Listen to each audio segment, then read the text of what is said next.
Good evening, everyone.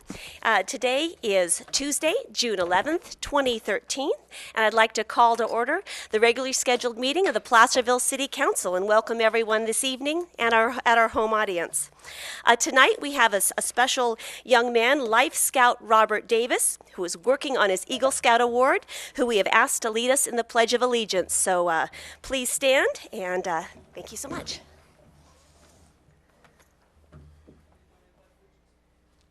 I pledge allegiance to the flag of the United States of America and to the republic for which it stands, one nation, under God, indivisible, liberty and justice for all. Thank you so much, Mr. Davis, and we wish you well on your Eagle Scout endeavors. And with that, may we have the roll call, Mrs. Ito? Councilmember Borelli. Here. Vice Mayor Hagan. Here. Councilmember Patton. Here. Mayor Thomas. Here? Councilmember Wilkins. Here. All right, thank you. And with that, we move on to item 3, announcements and presentations to the public. And I do have several items this evening. Number 1, I would like to remind everyone that this Saturday we have a very special asset in our community, the annual spring free community cleanup day. And this is just a wonderful, wonderful thing in our city. It will be this Saturday from 8 a.m. to 2 p.m. at the Placerville station, the Mosquito Park and Ride. And El Dorado Disposal is providing free bins for depositing of trash, general recycling, yard waste, metal objects and appliances. No items with Freon. Keep those at home. Snowline Hospice will also be on hand to accept your tax-deductible donations of gently used items and electronic waste.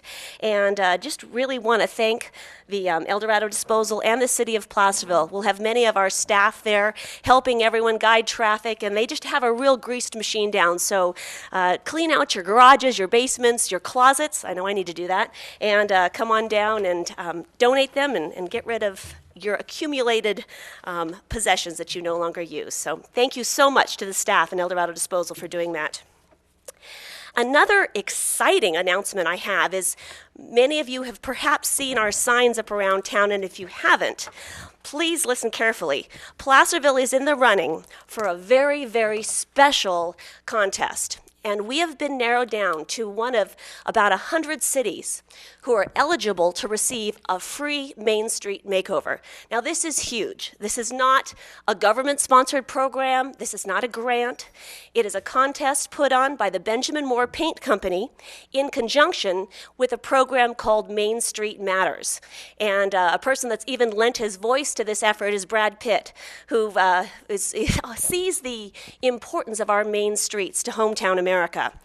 And the contest ends June 30th, and the winner is determined by you. Your vote matters. Every single day you can vote for Placerville at the website. Now write this down, www.paintwhatmatters.com. And there are flyers in the back. If anyone would you like to grab them with the website on it. Once again, it's paintwhatmatters.com. And you will see signs up around town. A big thank you to our very own Michael Drobish for helping us get those signs up. And what's wonderful about this contest is that our local paint supplier, Benjamin Moore Dealer, which is the Paint Spot, will be supplying the paint. They will use local painting contractors and get them back to work. I love that. And Benjamin Moore will come with an expert and help us choose historical colors that are relevant to our city. And we can have our Main Street refurbished, which is huge. We were on the Channel 13 News last week getting this word out. We are the only city in the Sacramento region eligible for this. So when you go to the website, a map will pop up. Click on California. There are 7 California cities in the running. Click on Placerville, and a Vote Now button will pop up. Click on Vote Now. Vote every single day on your cell phone, your iPad, your work computers, your home computers. Get the work out on your Facebook, on your email. Contest ends June 30th, and we can win this. They will choose 20 cities to win. So we have a 1 in 5 shot chance at winning. So get on your phones right now and vote for Placerville. It's very exciting. So, The next announcement, I'd like to just thank our 3 business districts for putting on a fantastic wagon train celebration. It was hotter than blazes, and we had just teams of people working tirelessly to ensure that this very special part of our history and our community came to life again. So I'd like to thank the Broadway Village Association, the Downtown Association, and the Placerville Drive Business Association. Went to all 3 venues and had a really good time. So thank you for keeping this tradition alive, and also would like to thank all the participants on the wagon train and the Highway 50 Association for continuing this beloved tradition. Also, we had police interviews this last Friday for 5 police chief candidates that we're narrowing down. Would like to thank our city staff, especially Mrs. Zito and Cleve Morris, who we handled a lot of this process in-house, and that saved the city of Placerville a great deal of money. So really want to thank you for all your efforts on that. We have some really good candidates that we're excited about. And finally, like to extend our deepest sympathies to the family of Roger Ruby. Heard that he passed away, believe it was yesterday. He's the person that helped us get our city council meetings and all of our meetings online and streaming. He also helped resuscitate our local TV station, Channel 2, and our kids went to school together, and want to extend our sympathies to him. And also got word that Conrad Montgomery passed away within the last couple of weeks, and he was a community development director for the city of Placerville in the 80s, and contributed greatly to our community. So we'd like to remember both of them. All right. Are there any other announcements, Mr. Morris? Yes.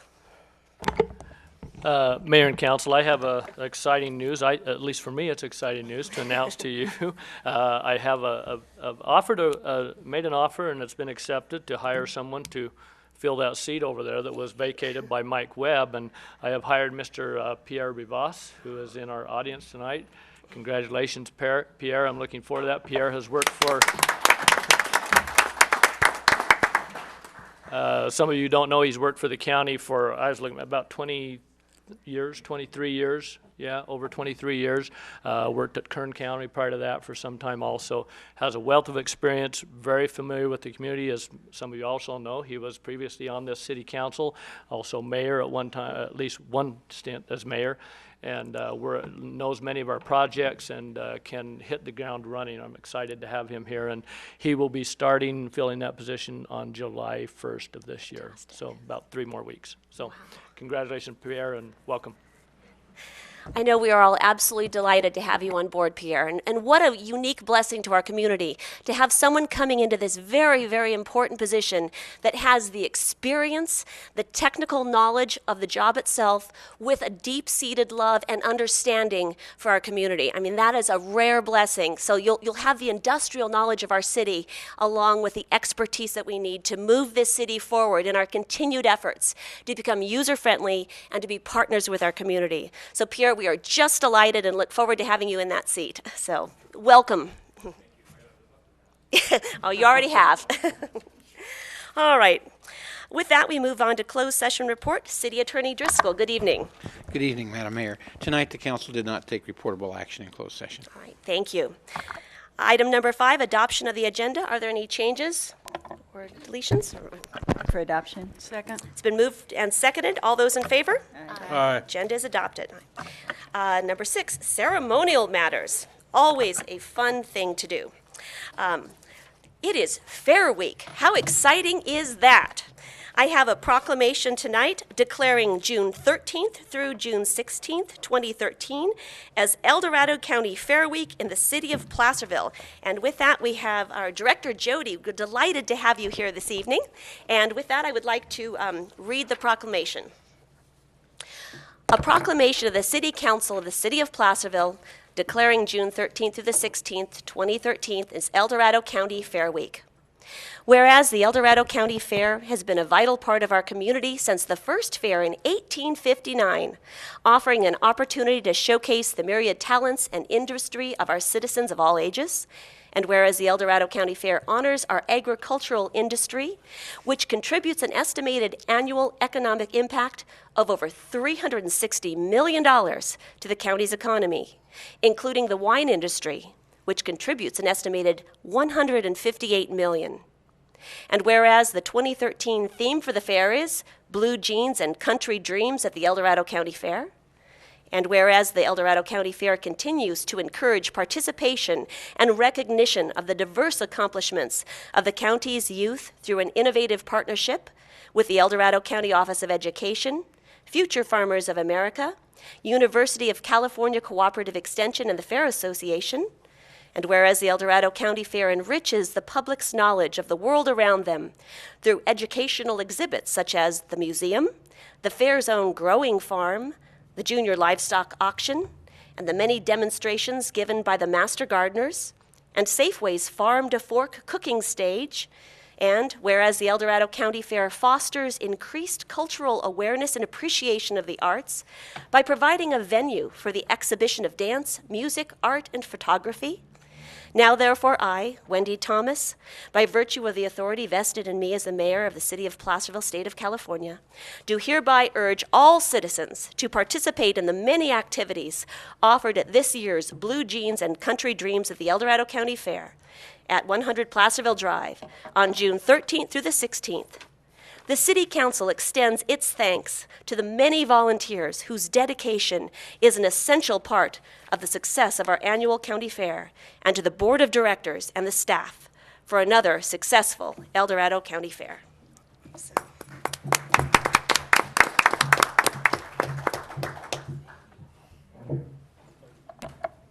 Can I say something about the fair? Okay.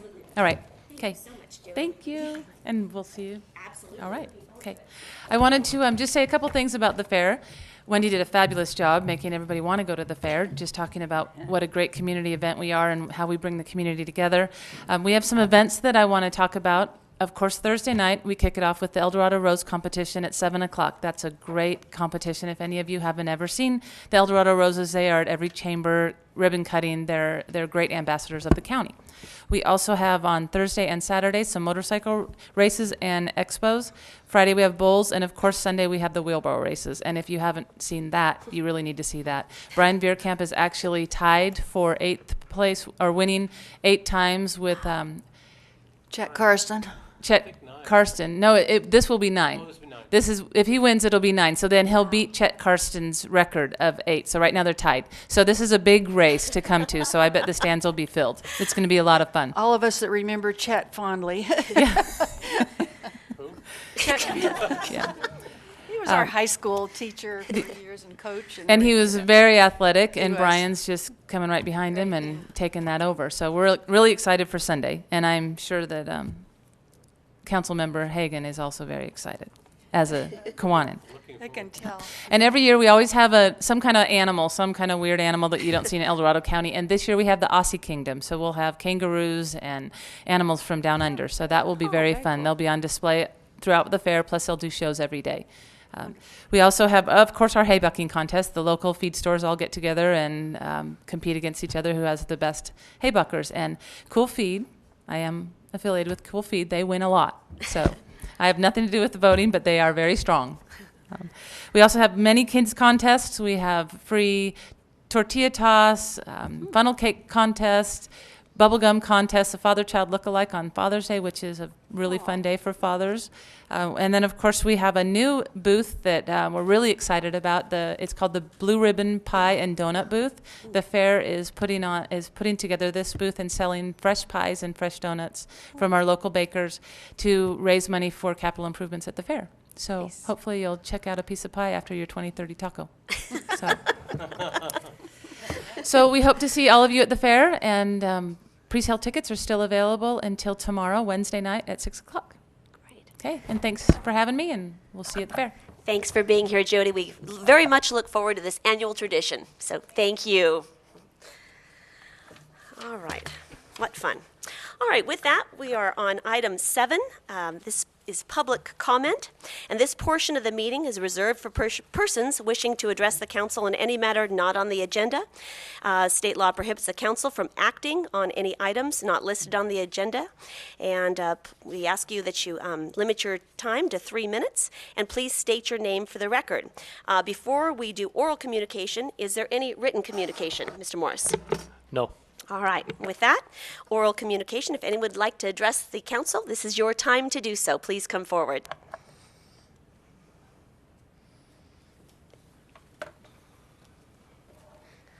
Good evening. Good evening. Sue Rodman, resident of Placerville. I have 3 things for my 3 minutes, so I'll hurry through. Number 1 is several city councils ago, we addressed the El Dorado disposal rates, and I made a comment that I think was misunderstood.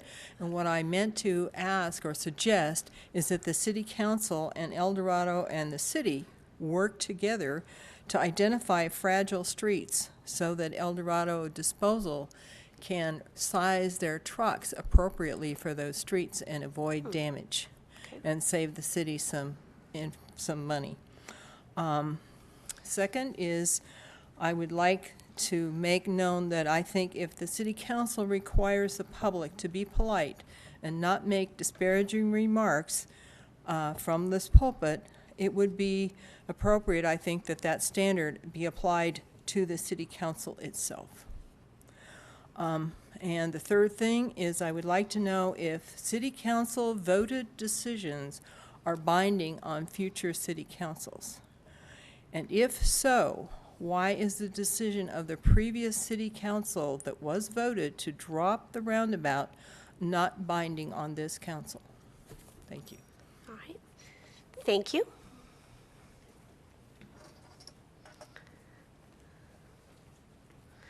Good evening. Evelyn Veerkamp, Placerville. First of all, I'd like to thank you for satisfying my curiosity as to why Pierre was here. And now I can pay attention to the meeting. Having said that, welcome back, Mayor Thomas. Thank you. We wish you and your husband many richly rewarding years together. Thank you very much. As for the business of business, I would like to report on the efforts to protect business owners from aggressive threats, possibly even involving attempted extortion. Several weeks ago, I delivered to the district attorney and the chief of police letters requesting an investigation into the threat you had told us about on April 30th. The district attorney's office responded promptly. Their assessment is that since I am not the actual victim, they can do nothing. Their recommendation, however, is that the recipient of the threat file a report with the police, who in turn would forward the report to the DA's office for review. I had assured them of your cooperation and must now ask that you take charge of the effort to bring the guilty party to justice. If the victim you mentioned does not want to press charges, would you please remind them that by doing so, they are helping to protect others from similar threats. It is unthinkable that in this small community, there are people who try to extort money, intimidate and bully others into supporting their particular cause. Mayor Thomas, we look to you for leadership in this matter. We here in Placerville trust that those who represent us do so with the integrity and vigor we have come to expect. This is important to all of us. We look forward to learning from you very soon about progress made in redressing this most unfortunate situation. Thank you. Thank you.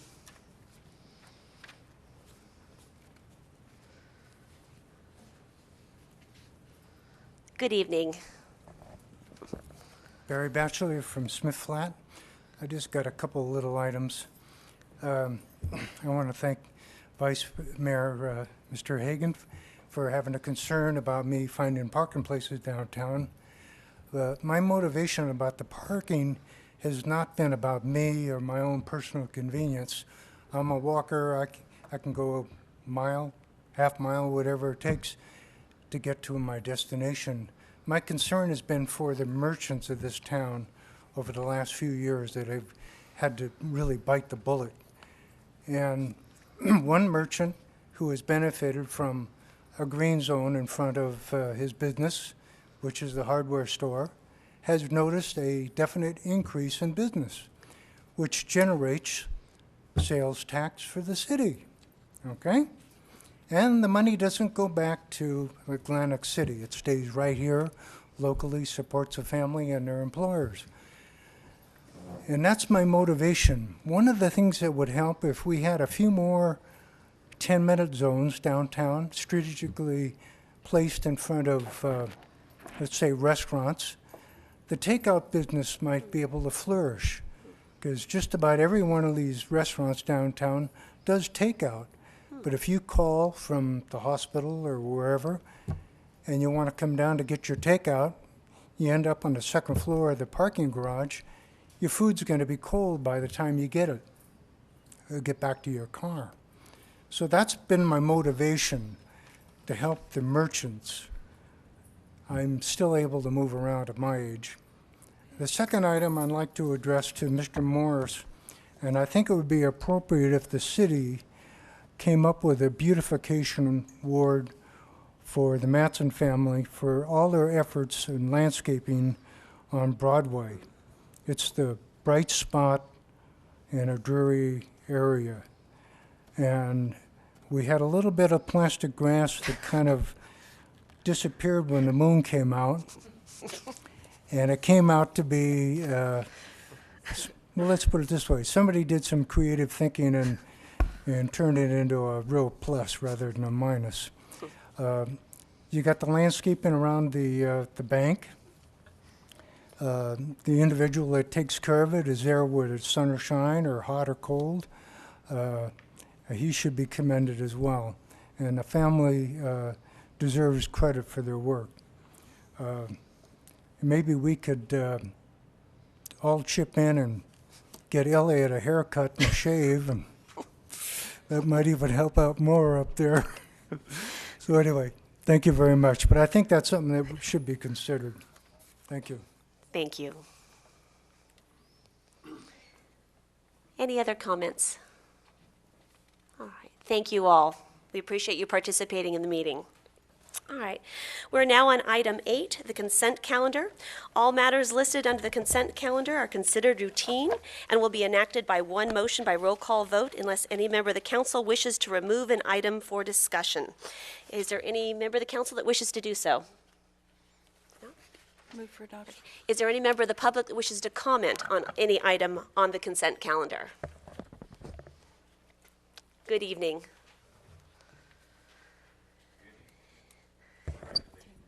Oh, sorry. Thank you very much. Congratulations, Mayor, and kudos on beautification up on Broadway. Absolutely spectacular. Looks fantastic. Thank you. And state your name for the record, sorry. Michael Drubish. Thank you, Michael. City Planning Commissioner, but I always speak as I a know. citizen when I'm here. Okay. 8-4 on the deck for Goldbug Park. I was really hoping to volunteer for that, so looks like we're spending money, but some of it's some expiring grant money, so that's fine. But at any opportunity, I would like to, pull some people together and do something like this. We could do that. All right. That's all. Thank you very much. Okay. Any other member of the public wishes to comment on an item? All right. With that, we'll bring it back to council.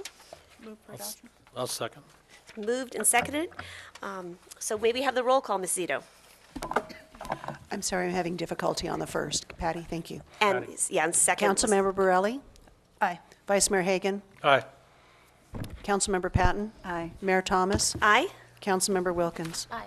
All right. Thank you.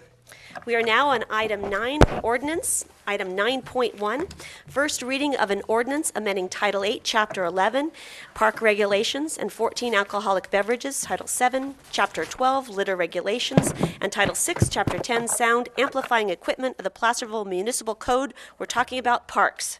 So, That was a mouthful. Thank you, was. Madam Mayor. I don't have to try to say that. good evening, Mr. Yule. This is your baby.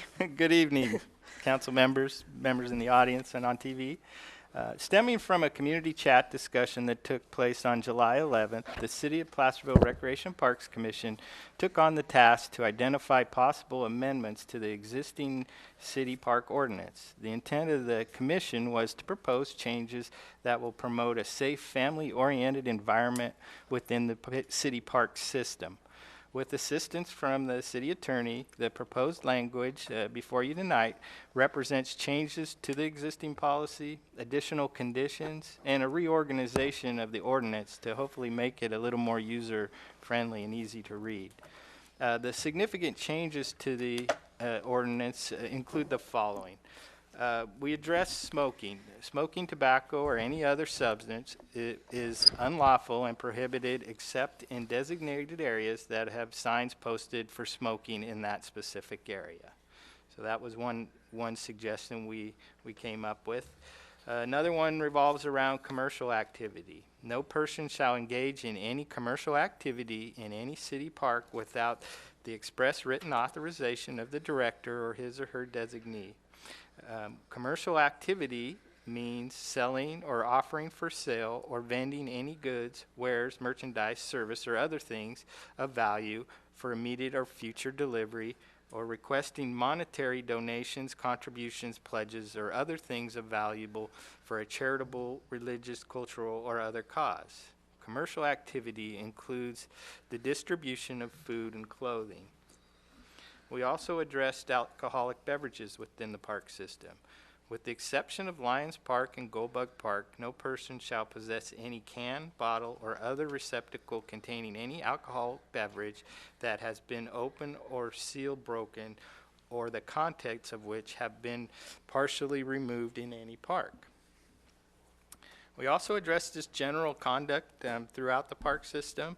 And this section of the proposed ordinance represents a list of conditions that are intended to promote that safe family environment that we discussed.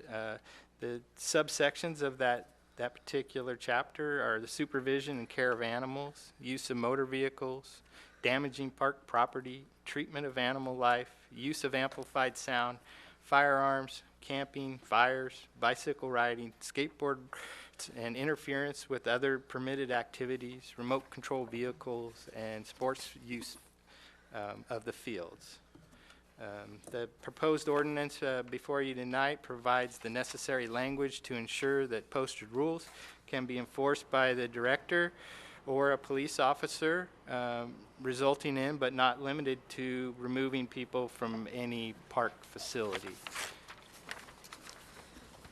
And with that, I would be happy to answer any questions you may have regarding the Recreation and Parks Commission's work.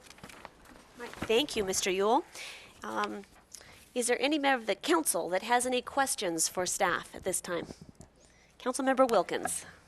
My question, in number 6 on general conduct, the firearms, does that take away the right, if you have a legal permit to carry concealed? Does that include that, or is it, because I think I understand that we already don't allow open carry, and you certainly can't discharge a firearm, so is that what that's talking about?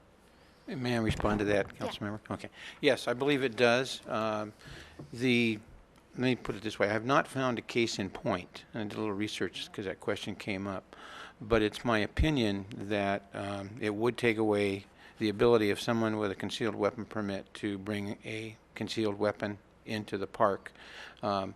Concealed weapons allow people to carry with them weapons that are concealed in places where weapons, if they're allowed, have to be open and displayed openly.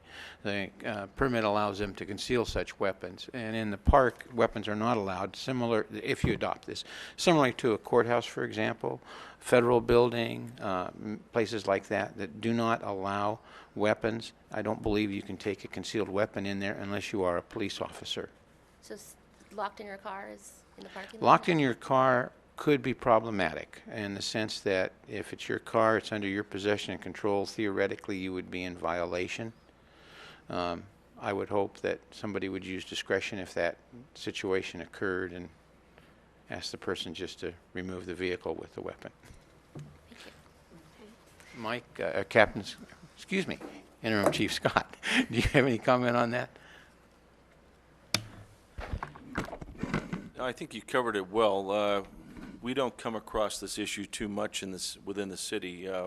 One location that we do on a yearly basis is the El Dorado County Fair, where they choose and ask the police department to help enforce the no possession of firearms within the city or within the fairgrounds itself. So we do assist them with that.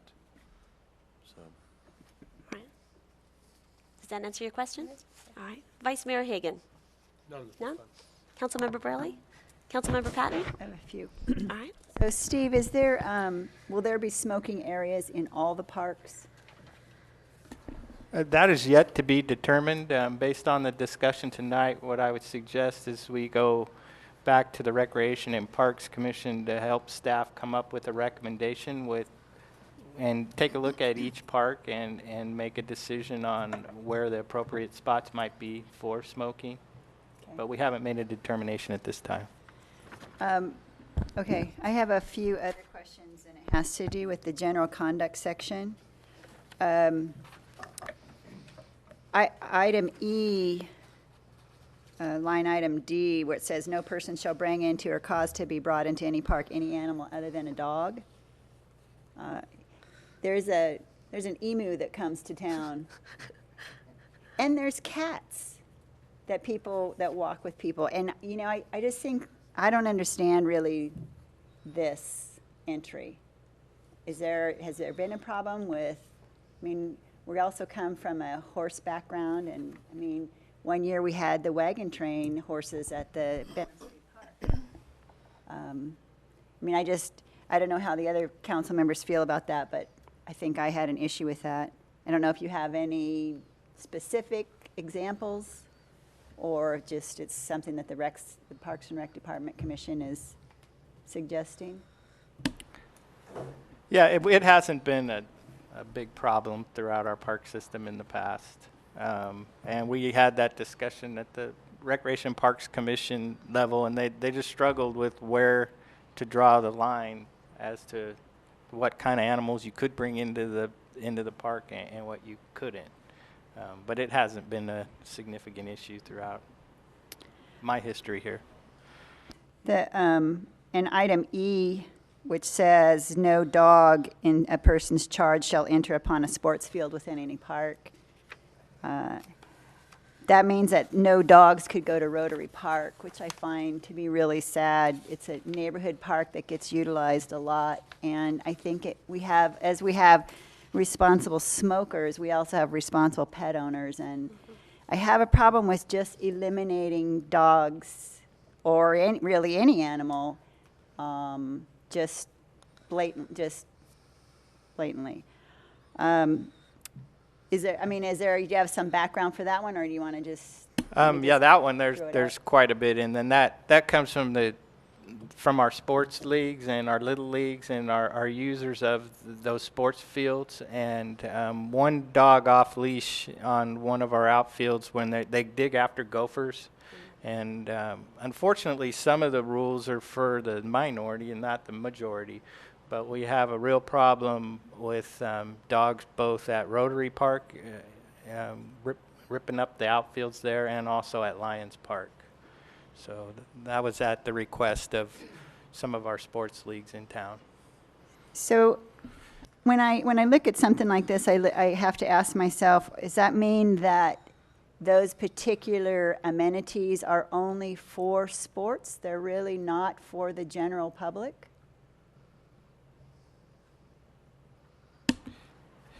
They're for the general public, but there's certain facilities that are intended for particular uses, and it was the feeling of the Recreation and Parks Commission and staff that the sports field, given the liability associated with those types of activities, that a rule was warranted on those sports fields. That doesn't mean the whole park, but just the sports fields themselves. And I only have one other thing, and it has to do with the item 9 and 10, bicycles and skateboards, roller skates, and scooters. So with bicycles, you say you cannot ride or use a bike unless such activity is permitted by posted signs. I would like to see that same verbiage with skateboards, roller skates, and scooters, because again, I think that there are responsible people that can use a park in the way it's intended and don't abuse it. I just was over in Minden a couple weeks ago, and my nieces were rollerblading on the park pathways. It wasn't a skate park, it was just on the park pathways. I think that as long as it just gives them an opportunity to use the facility in an appropriate manner. And that's all. Thank you, Steve. Okay. Thank you, Councilmember Patton. I do have two quick questions for you, Steve, before we open it up to general comments.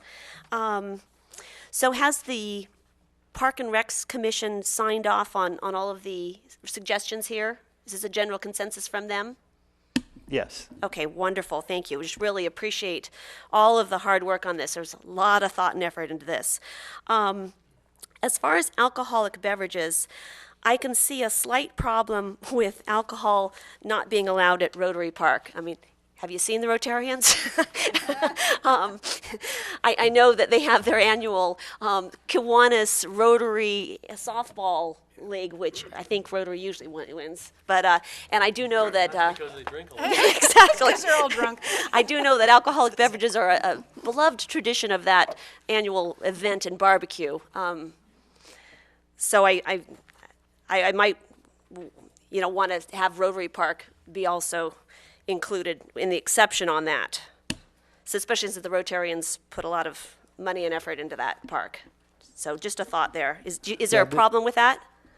There's a permit process for any of the parks, so staff would have the authority I think we to need to- permit that use.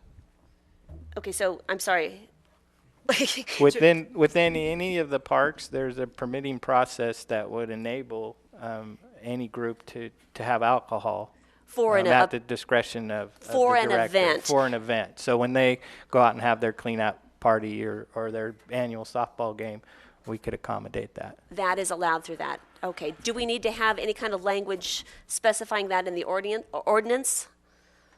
So people know there is a venue or an avenue for that? I'll double check, but I think the language is in there. Okay, great. That's the only question I have at this time. All right, so with that, let's open this up to comments from the public. If you'd like to comment on item 9.1, please come forward. State your name once again for the record. Hello again. Hello again, Evelyn Veerkamp, Placerville. I have a couple of preliminary questions before I tell you why I'm really here. The preliminary questions are in connection with cost. Have you had a chance to do some kind of a calculation to determine what it would cost to put up the initial signage? I'm making an uneducated guess that it'd be probably something between 1,000 and 10,000 inner and outer. What's your guess? Ed, please address them to me, and then we'll get those Sorry, answers to that. sorry, Thank sorry. you, Evelyn. And then I would assume that there's also going to be an expense absorbed in respect of law enforcement, because my understanding is already that it's impossible, or that the police say that they cannot control drug abuse or sales up at Rotary. So that while it's easy to nab dog walkers who can't get away, it's harder for some reason to nab drug dealers. And I'm just wondering if that's been calculated in, because there has to be a cost attached to that. So those are the things that I care less about, although I think they're important questions. But what I'm really concerned about, and thank you very much, Councillor Patton, for raising it, is the matter of responsible dog owners being able to use the public parks that we also pay for through our various taxes. I did a calculation today just for the heck of it, and just before coming down here. I didn't know why I did. But I reckon that in the last 16 months, I've probably been at Rotary Park about 1,400 times because I'm a very regular dog walker. Very few days do I go out less than 3 times a day, and sometimes I go out 4 times a day. So that adds up over 16 months. I have to say that while I certainly don't doubt that at some time some damage may have been done somewhere by some dog, because it happens, likewise, damage happens when people are wearing sports cleats or whatever you put on your feet. I don't know sports terminology. But I have to say, I have never at Rotary Park seen a dog digging in the turf.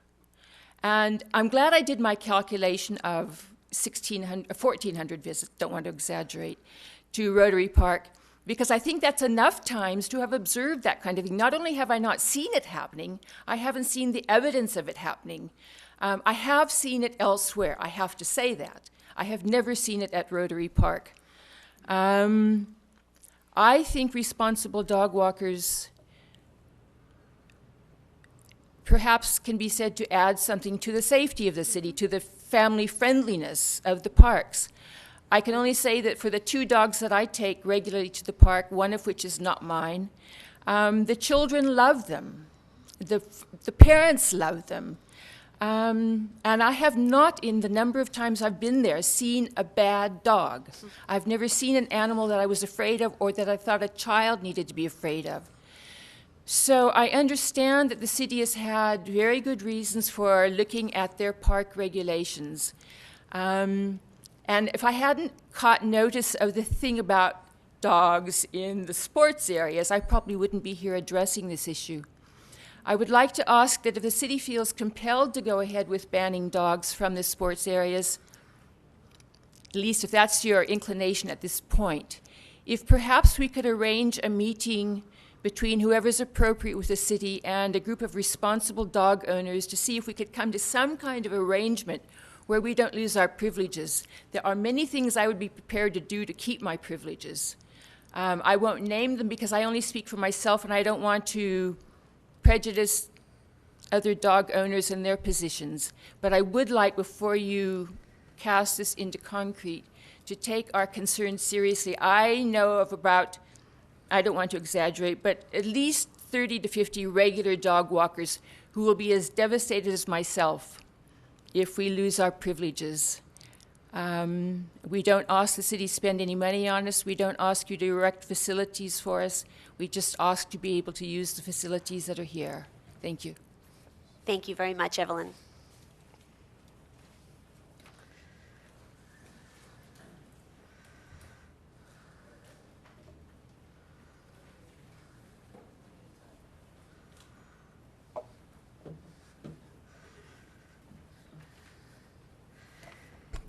Sue Rodman again. Hello, Sue. I think on 95%, it's a good ordinance and that they've done some very good work. I was particularly pleased to see the smoking limited to designated areas, and I think that will help with the litter problem. And I'm happy to see the litter in our creeks addressed and picking up after your pooch addressed, and on the El Dorado Trail as well as in our parks. I too am a dog walker. Zoom and I go out on the El Dorado Trail as the regular walkers, and I end up picking up after my dog and other dogs and people who throw their McDonald's cups, bags, and everything else out along the trail, and other things along the trail, including cigarette packages and all kinds of litter. So I would like to see us look at I agree with Carol Patton on the issue of skaters and scooters. I think it's not appropriate to limit them to only a designated skate park. There's lots of paths in our parks that could be used with rollerblades and little scooters that I don't think would be a problem at all. Politeness with other people walking would be a good thing, but I think that's an appropriate use of a park. And I think that if people are alerted, we have a leash law. You're not supposed to have your dog off leash. And I would think that is when you would have problems with dogs digging, is if they are off leash. My dog doesn't even attempt to dig when he's on leash. And Labradors are infamous for liking to dig, but he does not dig when he's on leash.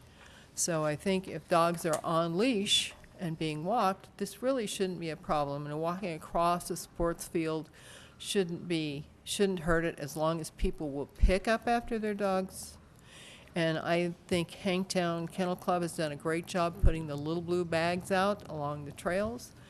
And so those are my comments. Thank you very much, Sue.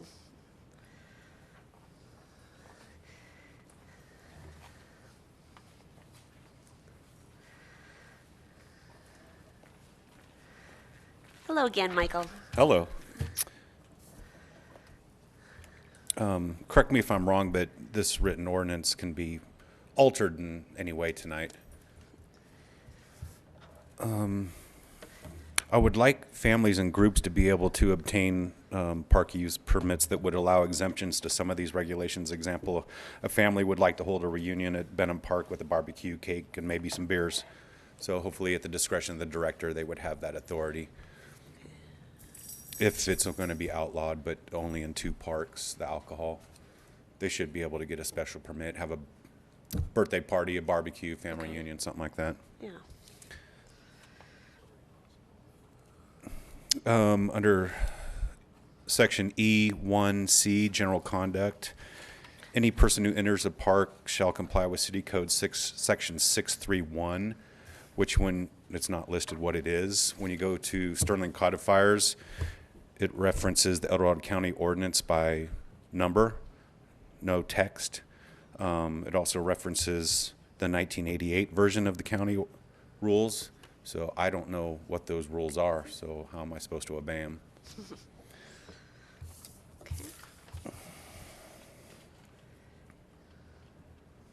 I agree with the dogs only. That is unequal treatment under the law. There is no reason why there's somebody who walks around with a pet bird around here.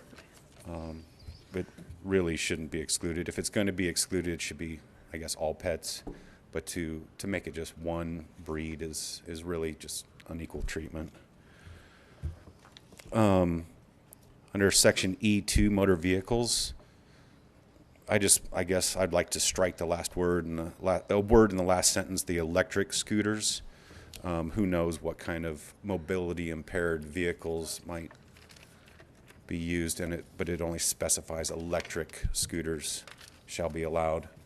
So if you take out electric, then whatever they need, they can use. Under E4, animal life, you can shorten that thing considerably if you put attempt to hunt or in front of to hunt. You could take out half of the sentence there. You see how long that is? So just insert the attempt to hunt or in front of to hunt. Under E5, amplified sound, I was surprised that they reference a tape recorder, but not even a computer or a smartphone. Under E9, bicycles, it states that it's okay to ride on sidewalks. Question is it legal to ride on city sidewalks with a bicycle? E12, remote control vehicles, are they really a menace? What if there was a birthday party and a remote control vehicle was a gift for a child? They couldn't sit there and play with it around the picnic table? Hopefully there's discretion when law enforcement or whoever's out there can take care of that. Section 16D, written notice given. Right to appeal is spoken of, but I did not read about a procedure. Who do you appeal to? How does it happen? Time frames. I saw 3 different exclusion times when you're kicked out of the park for a given amount of time. In section 16C1, it says until the park opens the next day. In section 16C1, it says 1 day exclusion. And in 16E, it says until noon the next day. So which is it? 16F, the director is not allowed to modify the terms of the exclusion, only the chief or his designee. I just think maybe the director should also have that authority. 16G, we have to now maintain a database of those excluded. That's just more expense for the city. Section F, section 5, zone of quiet. Do we have any? Because when you go to the city code, it just mentions it shall be unlawful, in a zone of quiet established by a resolution of the city council, provided that signs indicating the existence of such zone are recorded and are in place. So do we have designated zones of quiet? And then the firearms section, yeah, I would definitely like you to add a exclusion protecting CCW holders, because I can think of a scenario where a law-abiding CCW holder, they're trained, they're run through the sheriff, fingerprinted, background checked. There's no problem with CCW holders. Somebody's working down in the valley, they head up to Lions Park for a softball game after work, they didn't have a chance to go home, they keep their thing in the car locked, they're in violation if they're parked in the parking area on the outfield, behind the outfield out there. So just hopefully they wouldn't be prosecuted for not causing a problem, but just technically being in violation. Thank you. All right. Thank you, Michael.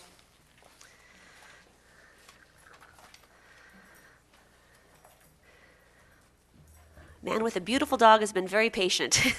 Good evening. Hello, my name is Matthew Applegate. I live in Placerville. I'm actually not here for my dog because he is a service dog. We have play dates with other dogs. He visits those dogs. Yes. He visits those dogs each day. We use the park twice a day, El Dorado High School. And this is not the time.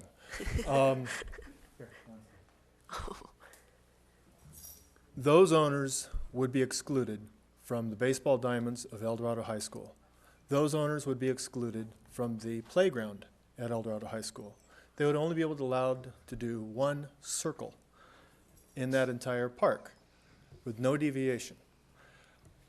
I think some of the responses to Carol Patton's concerns were telling.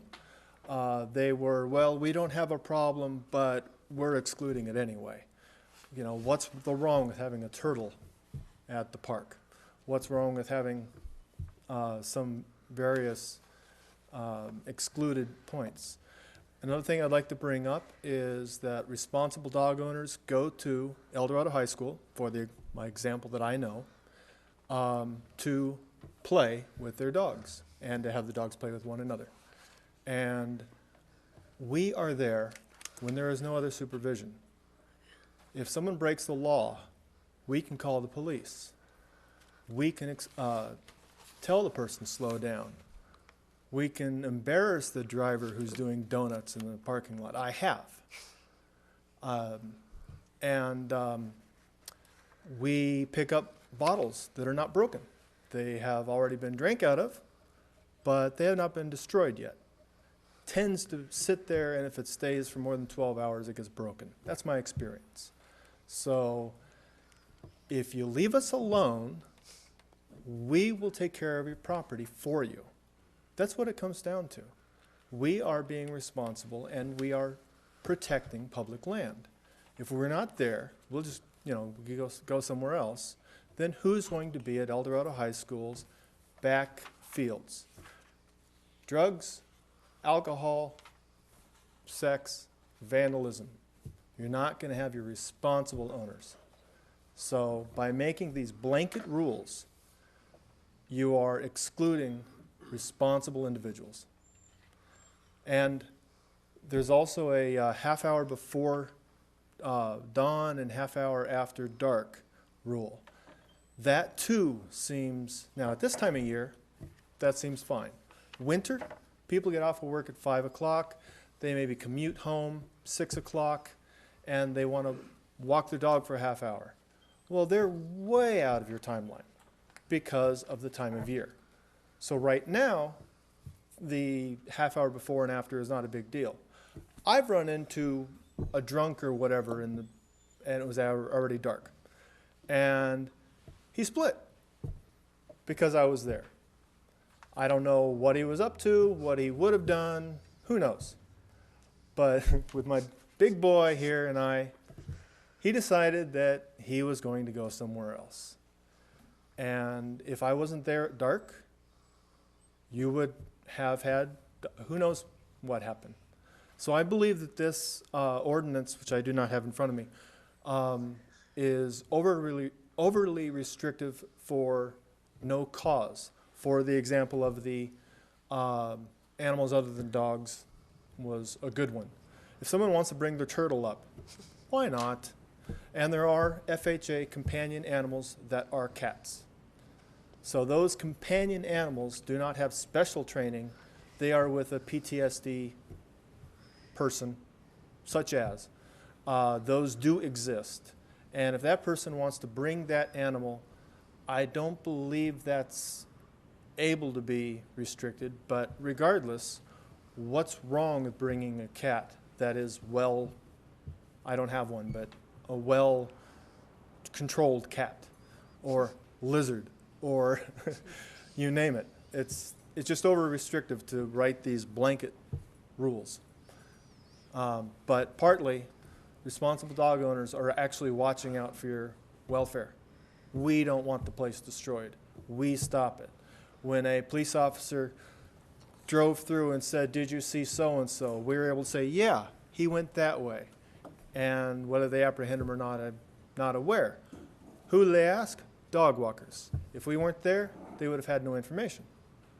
And I walk twice a day, every day. So I guess that's it. Great. Thank you very much, Matthew. Stand. This way.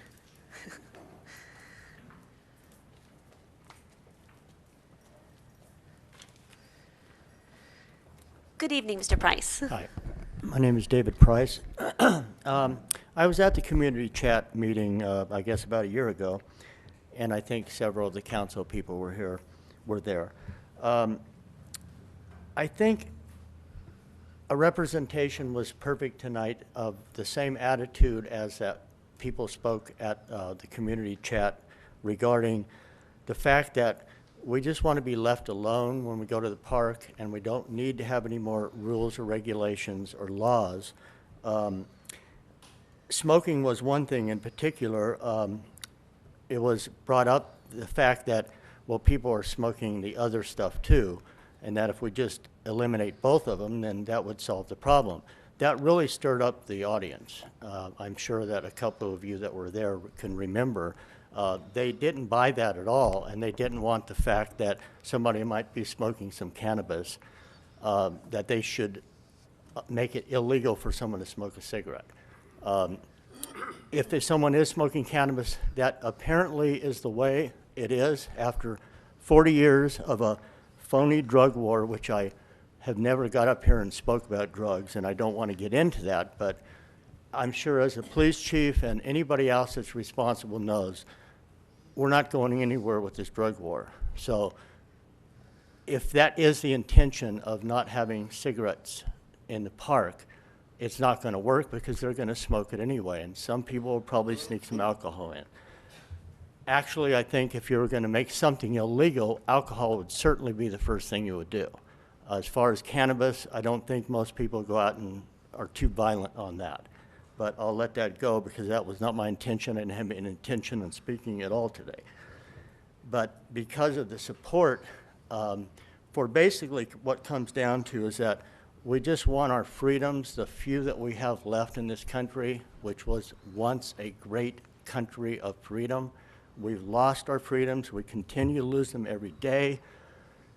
So I'd just like this council to possibly consider what you're really doing, and what you're doing is taking the people's freedoms away. And I think everyone that was here tonight has just spoke really well about being responsible and making sure that our community is safe, and we all want to do that. But we don't want to be pushed into a situation where we feel like we're being criminalized for what we may want to do and somebody else might find offensive. For example, cigarettes.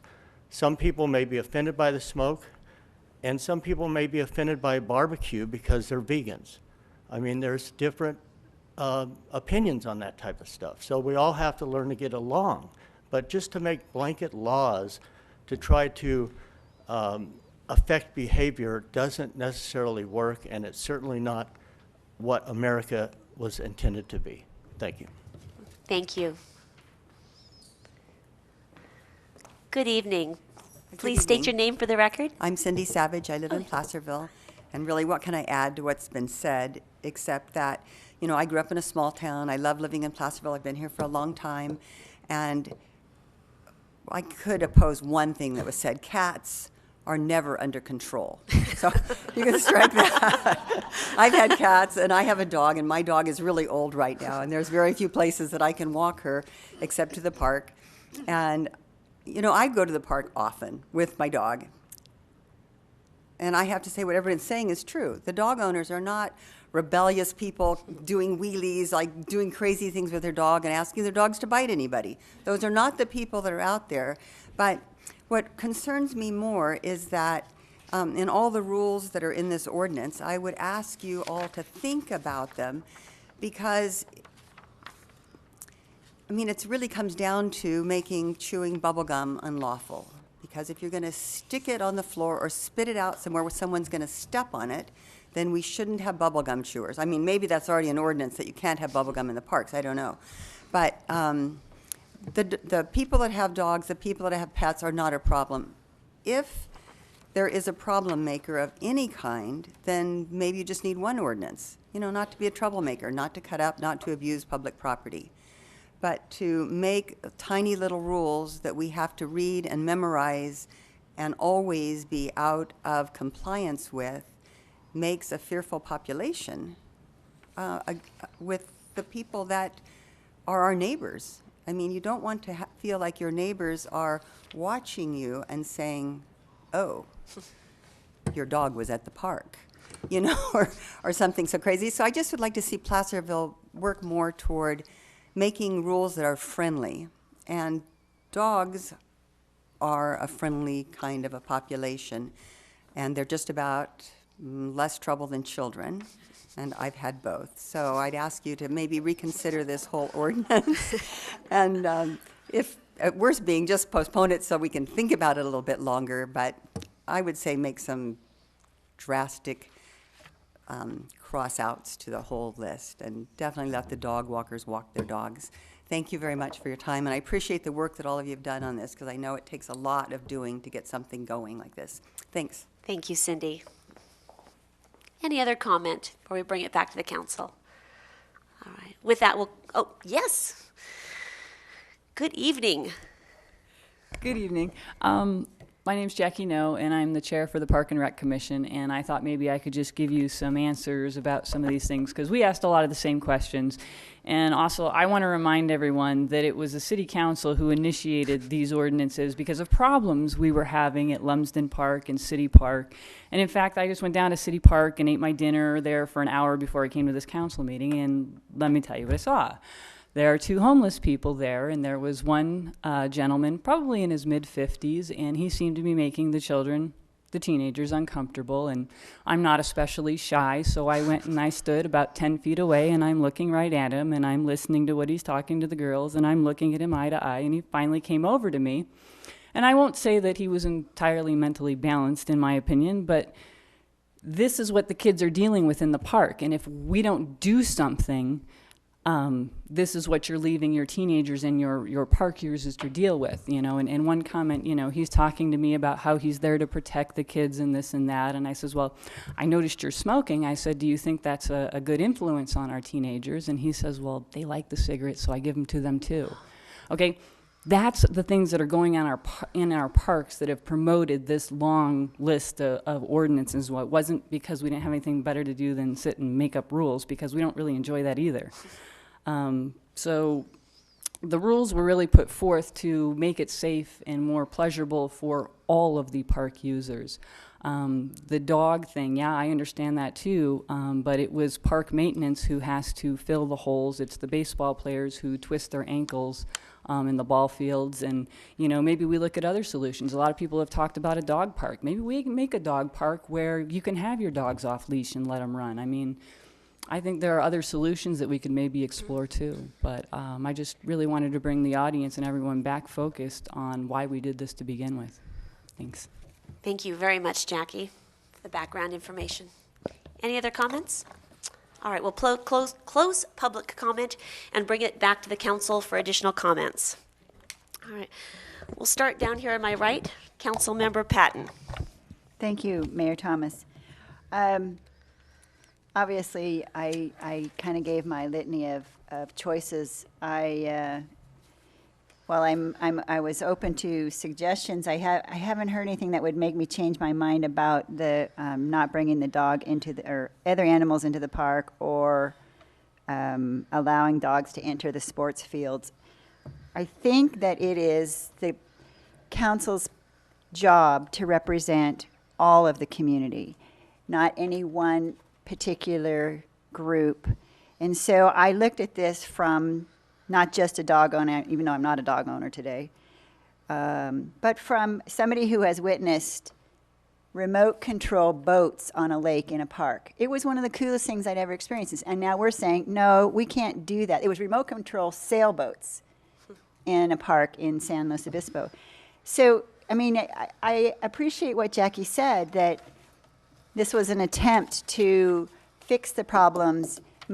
What I saw was at Benham Park. I know Lumsden Park had problems with homelessness and food and clothing, but I don't think that, my personal opinion is this, I don't feel like this is the answer. This onerous litany of thou shalt nots. And the issue with guns. I have to agree with, I think it was David Price that says we're giving away our freedoms. Bit by bit, we're just giving them away. And I don't want to sit back and when I'm up here and have something like this for our city parks. I think that we could do better. And I apologize out of the gate to the Parks and Rec Commission, because I think they did a tremendous amount of work. But for me, this isn't the answer. So I would like to have us, I hate to say it, start from scratch, but the problem is, in my opinion, everybody knows the people we don't want in the parks, and yet it's, for some reason, our police department can't go in and get those people out. And I don't know what it's going to take to do that. They're not necessarily smoking cigarettes. They're out there dealing drugs openly, and for some reason, we can't stop them. And it escapes me why that is a problem, because drugs and smoking pot are illegal in the city, as far as I know, in the state. And we should be able to stop that behavior if that's the behavior that we don't want in our parks. So I don't know how my other council members feel about the ordinance. I have an issue with, specifically with, there has to be smoking sections in every one of the parks. There has to be dogs. I think any animal should be allowed in the parks with controls. The special permit language should be included so that people who read this ordinance know that if they want to have a party, they want to have an event at any park, that as long as they go through the proper channels, they can have it. And then I'd like to make sure that, some of the wording that I had suggested as far as adding skateboard, rollerblades where it's allowed certainly should be included. But I would certainly invite options to this ordinance. All right, thank you very much, Councilmember Patton. Councilmember Borelli. Yes, well, my take on this is just exactly what Jackie No said when she got up to the podium, is that this is something that we requested because of the number of complaints that we had. Particularly, I believe Benham Park was an issue because there's that absolutely wonderful little tot lot down there, and so many parents came before us and said, we can't take our kids there anymore because of the way that the sports activities are being conducted by some of the folks. They're just a little too rough for all the little ones that are there. The smoking, the bad language, and it just wasn't conducive to have little children around that particular. So, and I'm not too sure about the other parks that have the tot lots. I don't know if that is the same, if they're dealing with the same issues. However, this was a big one. So that's, I think, what started all this. And I agree, there is no way that I can believe that anybody that has a dog on a leash is going to allow him to tear up the field. But, and again, if a dog is there not on a leash, I can't see that an owner would allow that either. So I don't know, maybe these are just dogs that are running the neighborhood, you know, that they're, you know, that are doing this. Again, that particular part of the rules, I don't know what the answer is for that. But unfortunately, we live in a world now where there's abuses. And like Sue was saying, she goes on the trail, she cleans up after other people. So that just right there tells you not everybody is a responsible dog or animal, you know, owner, because other folks are having to do their duties for them. I happen to own a commercial building. I cannot believe I go out there and what I have to clean up all the time. I can't believe that people do what they do, but they do. I think that I have my landscaping and everything is presentable. I spend a lot of money, and yet it's abused. The skateboarders, I've got signs all over now because I had a lovely area where I had benches and stuff. I had to take them out because the skateboarders decided to use the benches. They ripped them up. So this is what I'm saying. We're between a rock and a hard place. What to do. So I don't know if we could revisit some of these regulations that the parks and, you know, that they've written up. Maybe we could, you know, I don't know, tweak them, some of them a little bit. I don't know what the answer is, but we did all this in response to other citizens in the community. So, like Carol said, we represent everybody, so we're trying. Thank you, Councilmember Borelli. Vice Mayor Hagan. Yes, I want to remind everybody this was, again, a series of complaints not only at face-to-face at city council meetings regarding Benham Park, and I believe it was also Lumsden Park, where the complaints came about, primarily because if you go into Benham Park, there's a very, we have some regulations now on smoking, where you can be within, you have to be within 20 feet, I believe it is, Steve, is it 20 feet of the pool or where children's apparatus. So there's a section in the middle, there's a very small section where the problems occurred, and there was just groups gathering in that one area where, and if I'm going to use the word undesirable activities were taking place.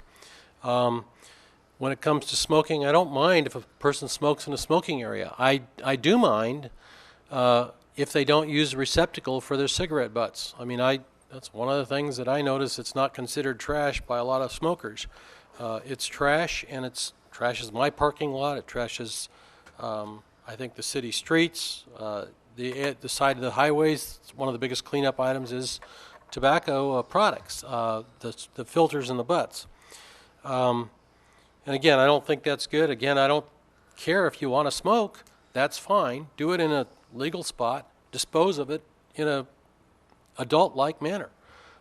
Same if you have a dog. I agree that if you have a dog on a leash, you're not the cause. You're not a problem, Mr. Matthew, or with Mr. Applegate, with your dog on a leash, because you also probably carry a plastic bag with you when your dog takes a dump.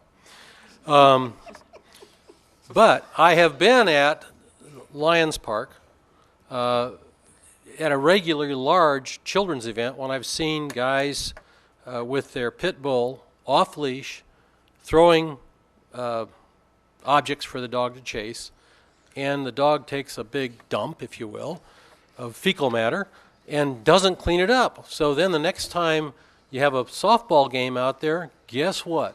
Some poor guy's out there in, you know, center field and goes out after a long ply and slides because he hit a soft spot, wet spot. You know, that's the kind of thing we're talking about here. We're not talking about the guy that's got the good dog and the dogs on, Evelyn's dog's on a leash. You know, you're not going to run out on the sports field and chase your dog around, I assume. And you're probably not going to throw a baseball out there. But I agree we need to start somewhere, and I think under Section D, except by permit would be very simple additional language there. I believe that Section 6.3-1 has to do with a licensed dog who's been vaccinated and, is a good dog. I don't know. And change the word, it starts out, dogs and animals. Okay, so let's continue that on down the road so that there are other animals and so forth. And let's make sure in that regulation somewhere we place the word that they should be on a leash. And I guess that I would assume the people who are enforcing the rules have some common sense. And I know that's hard to believe, but people do have some common sense, and I think we should be able to watch it.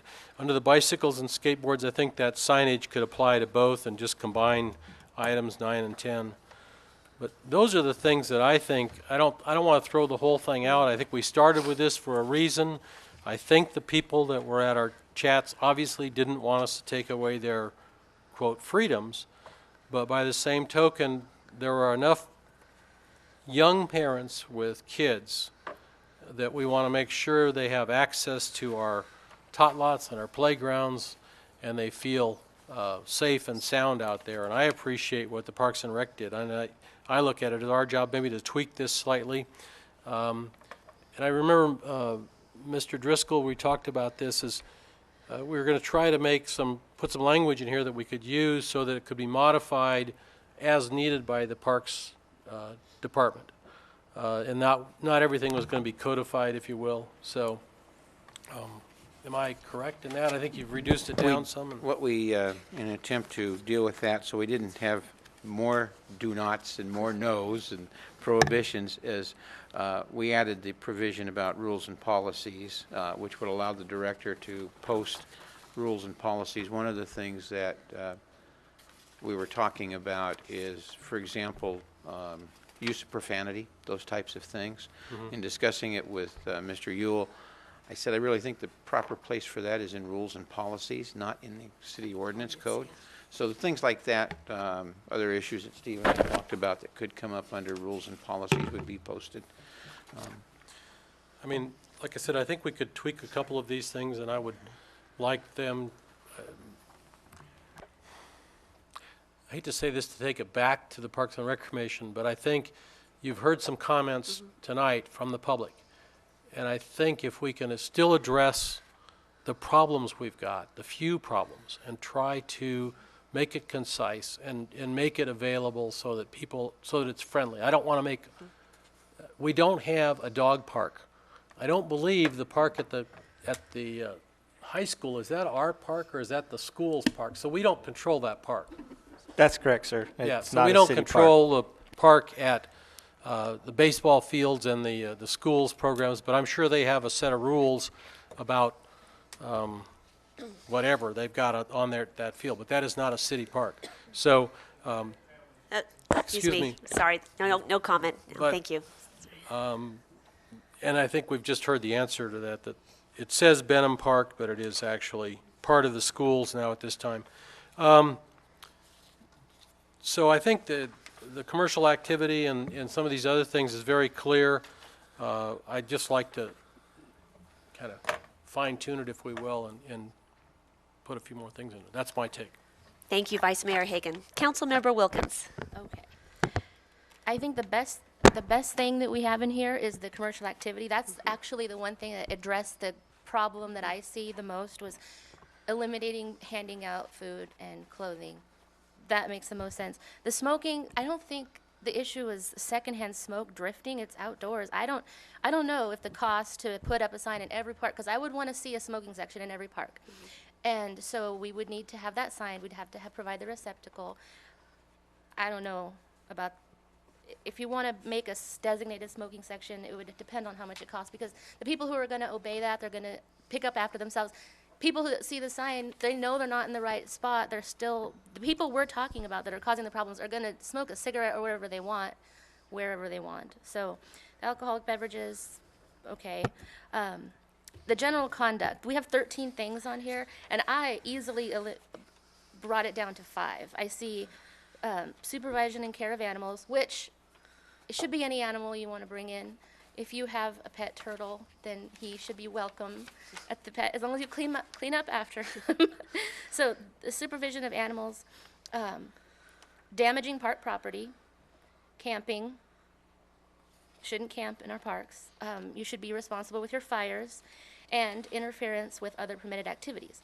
As far as remote control vehicles or bicycling or skateboarding, that's why you go to the park, is to enjoy your new radio controlled helicopter or your roller skates. And if we allow somebody to practice their little roller skate tricks or something in the dirt then they're not going to be on the commercial property in front of the businesses and tearing up landscaping, because they'll feel welcome in the park. So I don't think that should even be in there at all. They should say, bring it to the park because that's where it goes, not on the sidewalk in front of a business. So those are the things that should stay. Everything else I think should go. And animals on the turf, if we go to E, general conduct, just change it to animal instead of dog, and then take away D and E completely. Those are my ideas. Thank you, Councilmember Wilkins. Well, I don't want to repeat what has been said, but first of all, I just want to thank the Park and Recs Commission for their inordinate amount of work on this. And thank you for taking the public comments to this last year. Thank you for taking the wish of the council and trying to meld it together. I think what you have is a really great start, and I think we just need to tweak it just a little bit and we're there. So thank you for all the hard work on this, and for city staff for supporting our Park and Recs Commission. I think it's important to remember, as has been said by my fellow council members, that the intent of this ordinance is to help curtail bad behavior or unhealthy activities. And as was expressed throughout this last year, we need to take back our parks. What is going to help with the bad behavior are active parks that families and individuals are enjoying. And so I would like to see us eliminating some of the onerous exclusions here that limit healthy activity, as has been shared. So the tweaks that I would like to see on this, I would like us to also, under E, general conduct, dogs and animals, allow any animal that you want to bring in, and take off E, no dog shall be allowed upon a sports field. I think we need to have common sense. If we need to add it back later, if our sports fields are getting torn up, we can add that later. But let's allow dogs. And let's see. I also agree about remote control vehicles and a better use of skateboards and roller skates. That's why you go to the park. I think about the dog challenges that this is trying to introduce is that the leash law is the answer. If dogs are on a leash, we shouldn't have any of these problems. So just making it very clear that dogs are supposed to be on a leash. And I do like a special permit language that is specified so people know that they can hold gatherings and family reunions, and that includes barbecues with a beer if you want. There's a provision for that. That just makes sense. So those are my feelings, and once again, don't want to throw the baby out with the bathwater. This is really good, just a little bit of tweaking, and I think we're there. That will help ensure that our parks are restored to the healthy family places that they have been in the past. I think you nailed it with the commercial activity. That's a fabulous way to handle that, and I really appreciate that. So those are my thoughts as well. Is anyone want to make a motion on this? I'll float a motion. Okay. That I would make a motion that we send the proposed ordinance back to the Recs and Park Commission for review and redrafting with modified changes or incorporate as many changes as they can from what was heard up here. I don't know, should I try to, do we need that specific of language? In terms of the changes? Yes. Well, there doesn't seem to be a consensus amongst the council with respect to the changes, so that may be difficult to do. But I do think that there's enough information that I can certainly draft whatever Steve and the Rec and Parks Commission tell me to draft. And there's enough guidance, I think, in all of your comments tonight that they can come up with something that will incorporate if not all of the suggestions each of you made, the majority of them. I'll second that motion. Okay. All right. It's been moved by Councilmember Patton and seconded by Vice Mayor Hagan that we send it back to the Park and Recs Commission for a redraft. Oh, yes. I do have Councilmember one. Patton. Does this have to be, I know we talked about it being time sensitive. It's now the, beginning of June, and we did talk about it being somewhat urgent. I don't know, should we say 60 days, 30 days? Should we put that on the Parks and Rec? Let's ask our director. Yule. Steve, what is your feeling about your time frame? The Recreation and Parks Commission meets next Wednesday night. Perfect. We can get to work. So in on 2 it. weeks. We'll see it on Thursday. We'll be back on Thursday. We'll have a special session. Thank you, Steve. And I don't think there's anything really insurmountable that we discussed tonight that we couldn't handle at our next meeting. All right. So Thank you. I don't. So it's been moved and seconded. All those in favor? Aye. Aye. Aye. Motion carries. Thank you so much for all your comments from the public tonight and for the work of our Park and Recs Commission. All right, let me find my agenda here. With that, we move on to item 10, which is a public hearing for the fiscal year 2013-2014 budget hearing. Budget time again. We're on the home stretch of that. Good Yes, we evening, are. Mr. Warren. Thank you, Madam Mayor, members of the council.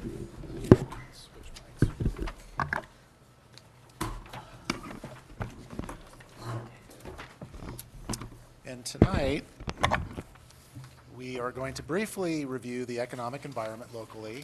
We'll Dave, I think the other mic was better. We can't hear you. Yeah, try the other one. Can you hear me now? That's much better, thank you. Okay. So again, we'll take a brief look at the economic environment locally. We'll take a close look at the general fund, other city funds, as well as the capital improvement program budget. I would like to note that most of the proposals presented tonight are the same as what was presented at the budget workshop that was held on May 9th. So the economic environment, the unemployment rates, although unemployment rates have measurably improved, they remain relatively high.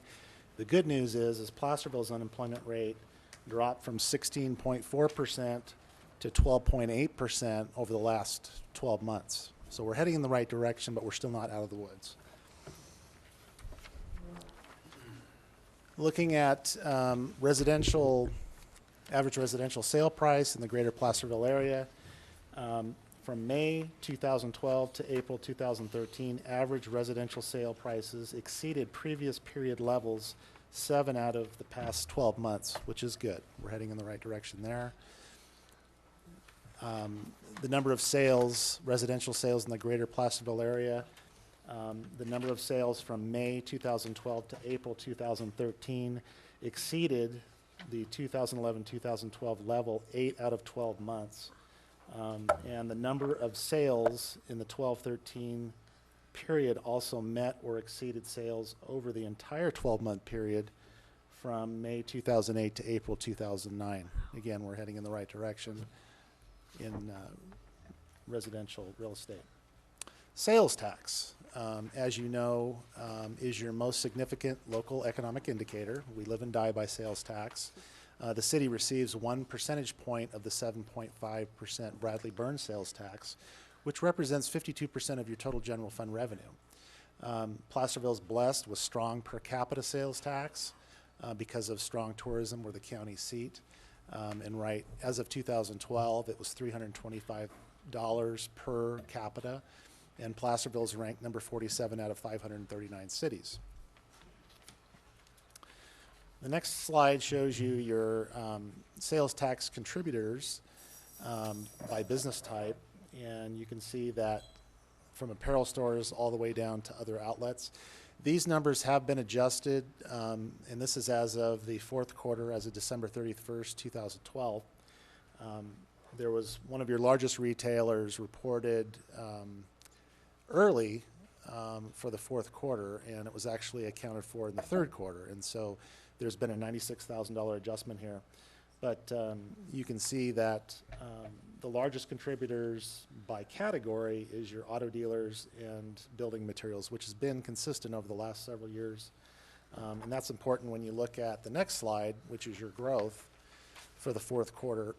And again, these numbers have been adjusted for the third quarter adjustment of $96,000. And it's kind of a mixed bag. The last several quarters, we've seen pretty consistent growth in most categories. In this one, it's up in one, down in the other. You can see that apparel stores were up by 11.31%. I apologize for the small print. But general merchandise was down by 6.95%. The good news is auto dealers, which is a good portion of your sales tax portfolio, was up by 16.33%. Unfortunately, building materials were down by 6.13%. But overall, pretty decent growth. The next slide shows you sales tax for the 12-13 fiscal year at the beginning up top there. And the Board of Equalization forecasts are at the top there. So, for example, third quarter 2012, the state forecasted statewide 4.2% growth. Placerville actually had 16.88%. Now, that's a little bit skewed because of that $96,000 adjustment I spoke about earlier. If you make the adjustment for the $96,000, it equated to 4.95%, which is still good, but not double digit like it's shown there. The fourth quarter actually shows a negative 8.52, but if you adjust for the $96,000 early reporting, it comes out at 2.91. Again, it's much better than a negative number. And then the first quarter of 2013, second quarter, you can see a 4%, 6.1 forecast. Because we're seeing, we saw a lot of strong growth over the last 2 years, consistent high single digit, low double digit increase. And now things are starting to taper off a little bit. City Manager Morris and I discussed this. What we built in as a forecast is CPI, excuse me, plus 1%. So inflation over the previous fiscal year was 2.64% plus 1% growth. Reasonable growth, 3.64% in the first and third quarter of 2013. And then down below you have your 13-14, what we assumed in the budget. You can see again the Board of Equalization numbers ranging from 7.6% third quarter to 7.1% second quarter 2014. What we assumed, 3.64 again across the board. And again, this is a forecast. I believe it's reasonable. And, we're going to receive our first quarter return probably in the next few days, and we can adjust up or down depending on what that actually is. As a forecast total, 2012, 2013, we forecast sales tax to total $3.3 million. For fiscal year 13-14, $3,516,353. The next slide is your sales tax trends beginning in 96-97. The red is actual sales tax, cash received. Blue is adjusted for inflation each year. And the green line down below is your cumulative inflation effect. And you can see that, we're projecting to continue to dig out from the 09-10 low. But unfortunately, because of inflation, sales tax, if you look at that green line, we're actually at the about the 99, 2000 level because of inflation. So the growth in sales tax is not really keeping up with inflation. Okay, your general fund budget is the only true discretionary source of revenue. Local economic vitality and aggressive cost recovery are key to a healthy general fund. Your general fund does pay for most city services, including public safety, street maintenance, parks, and recreation. In developing the budget team, which is your city manager and all the department heads, started out with a status quo budget, meaning kind of ground zero where we were last year. And we built in certain assumptions. So the budget does maintain existing program delivery to the greatest extent possible.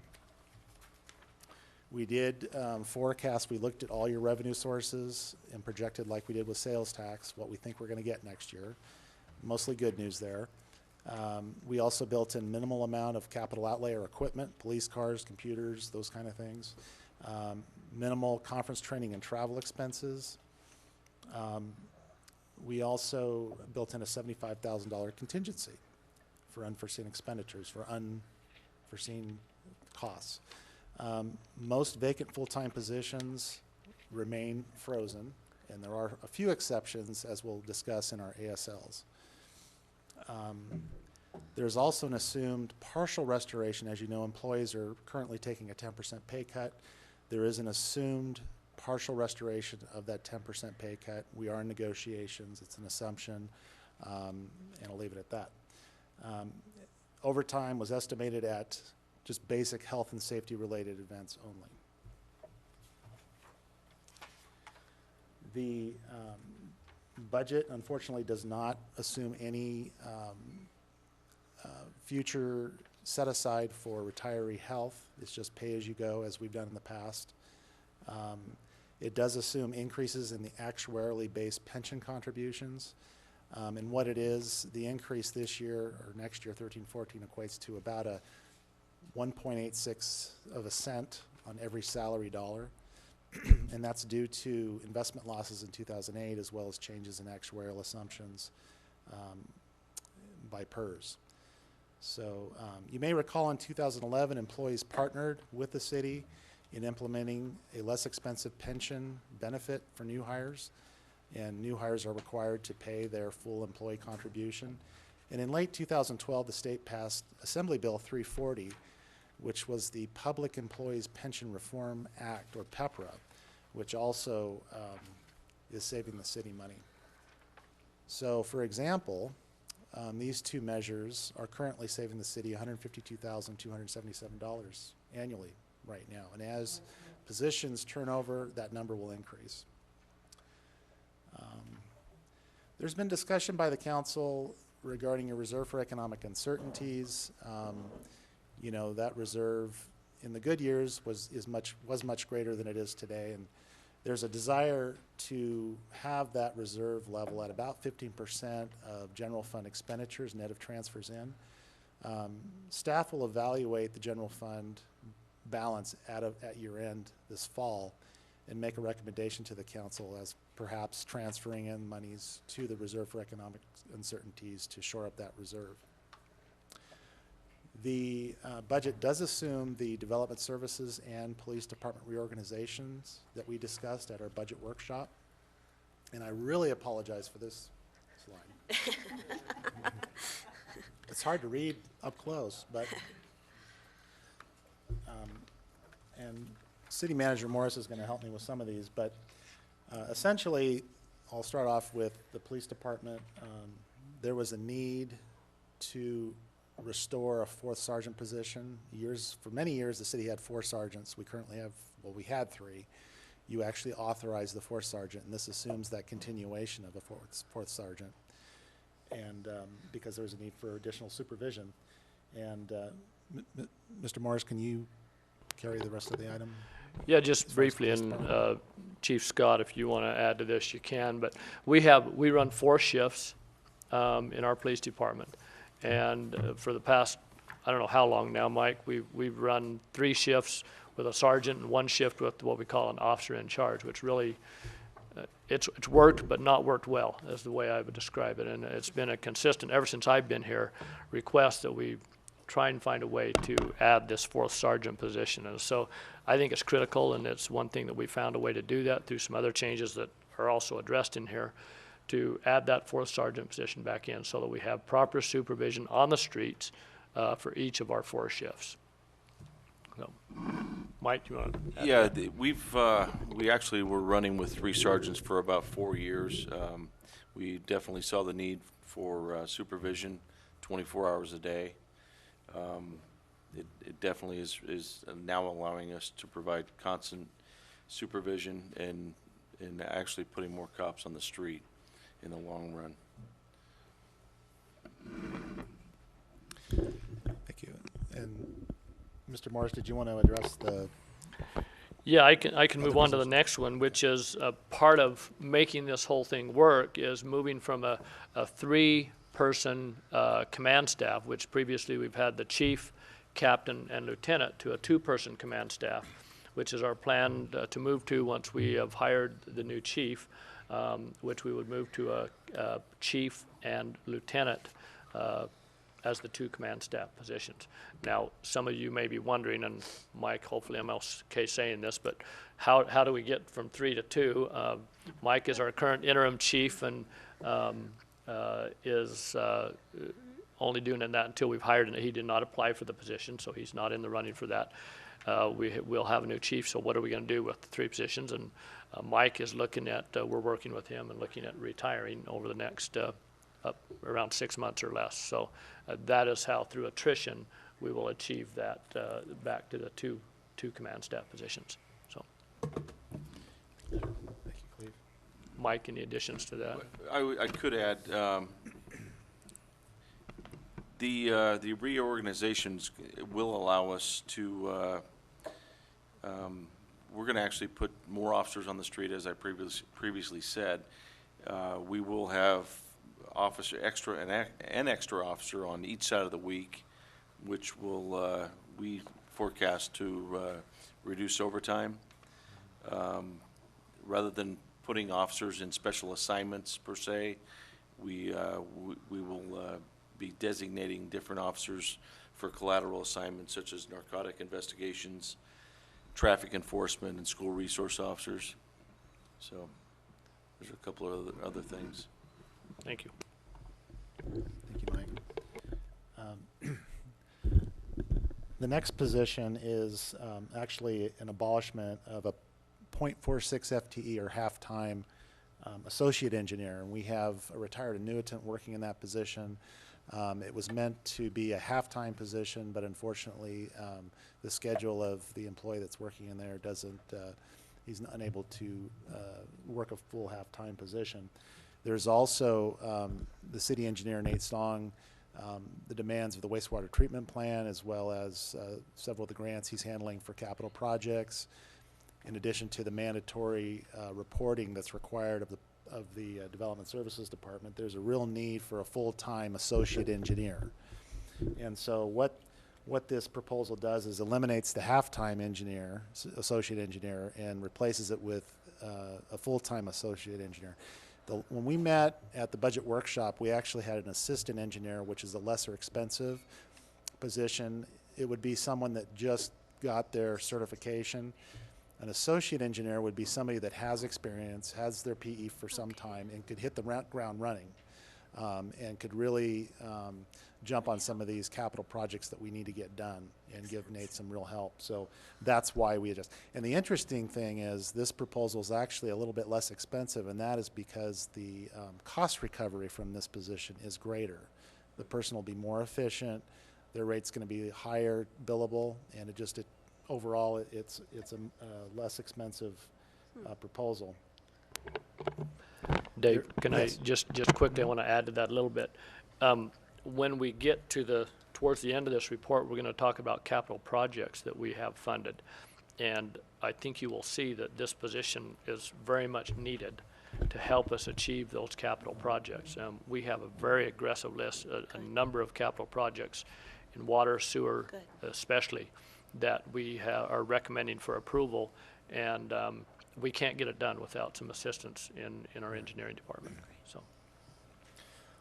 One of the other proposals is you have a full-time engineering specialist position that primarily does inspections for capital and development type projects.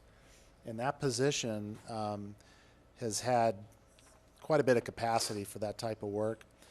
And there's a need for additional maintenance, mechanic type work at the wastewater treatment plant. So the proposal there where it says reassign 0.50 FTE engineering specialist, what that does is it would allocate half of that employee's time to the wastewater treatment plant to do maintenance and mechanic work.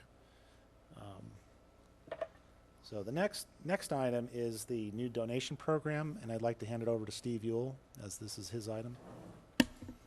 Yes, this ASL is in response to our very successful Recreation and Parks donation program that Council adopted about 6 months ago, and this appropriation will enable us to keep that program going.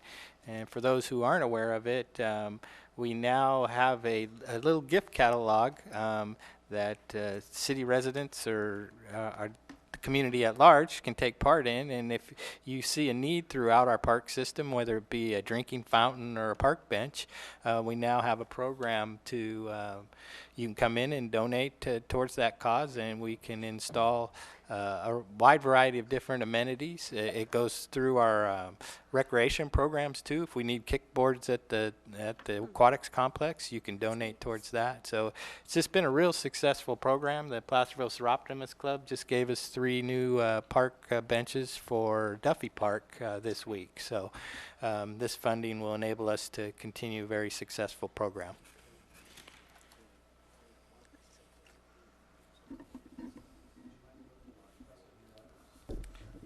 Sure, I'll be happy to. Thank you.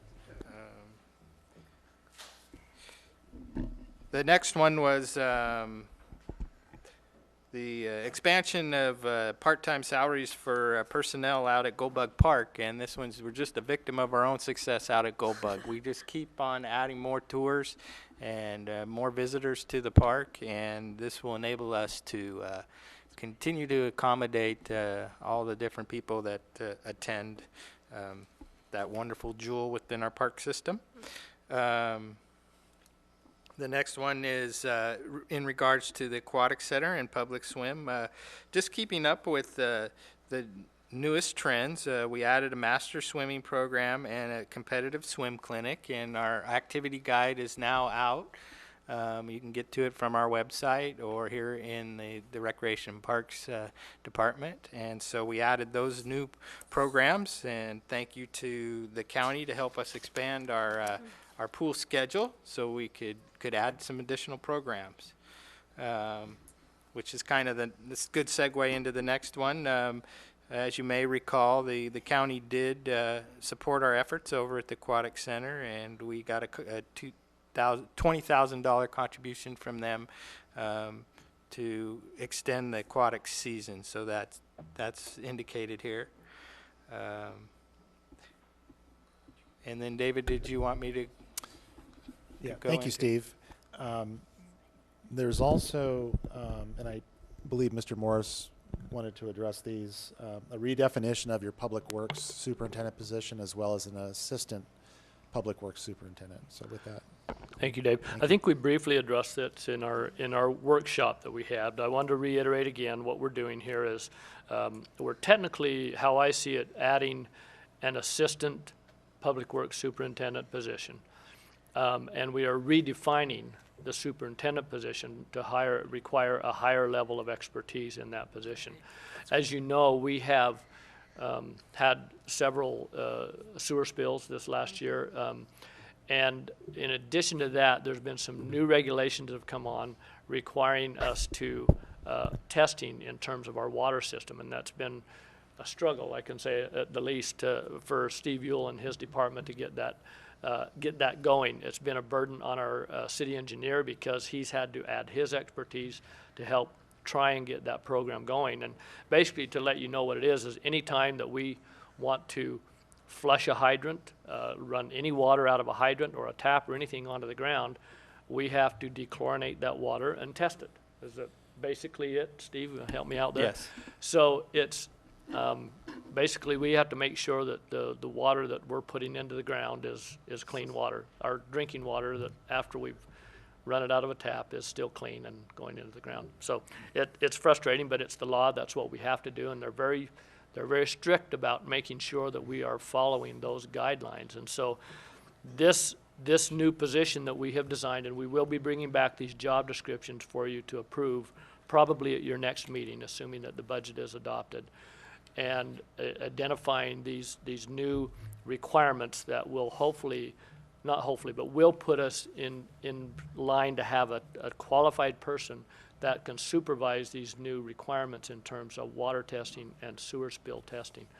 And so that's what our goal is, to get us up to speed to where we need to be in those areas. So with that, by adding the assistant engineering or assistant superintendent position, it creates some compaction in there, so there are some salary changes that are necessary for the superintendent in order to fit those positions in there in the right way. So I think that's it. It talks about the elimination of the vacant senior maintenance worker position. That is a position that we've had on the books, so we're saying eliminate that, but in a sense that is being replaced with the assistant superintendent position. And then help me. It's been eliminated. How can you the cost? How can you eliminate the cost when we haven't had any? Because it has been budgeted. It has been funded. Oh, okay. It is a funded position that we've had. Oh, okay. So in the current year's budget, it's funded, just vacant. Good. Okay. So, yeah. Moving on to the next one, the maintenance mechanic position. This is another area where we have, we've recognized through all the restructuring that we've done over the last couple of years, where we have some limits. As you recall, last year what we did, or actually it was this year during the year, we made some adjustments to get our vehicle maintenance done, where we are paying one person half-time to do the vehicle maintenance. We're paying them in this mechanic salary. What we are doing here is changing that to a full-time position where that person will do the vehicle maintenance, but will also do maintenance in terms of our clay valves and our pressure reducing stations, correct, Steve? That's correct. And those are two other areas that we are seeing where the maintenance isn't happening, but it needs to happen. And this person will be able to do both the vehicle maintenance and then by adding the half-time, also pick up those areas as far as maintenance of those valves. So that's the purpose of that portion there. Next item, Dave, you can move into the sewer line. Yeah.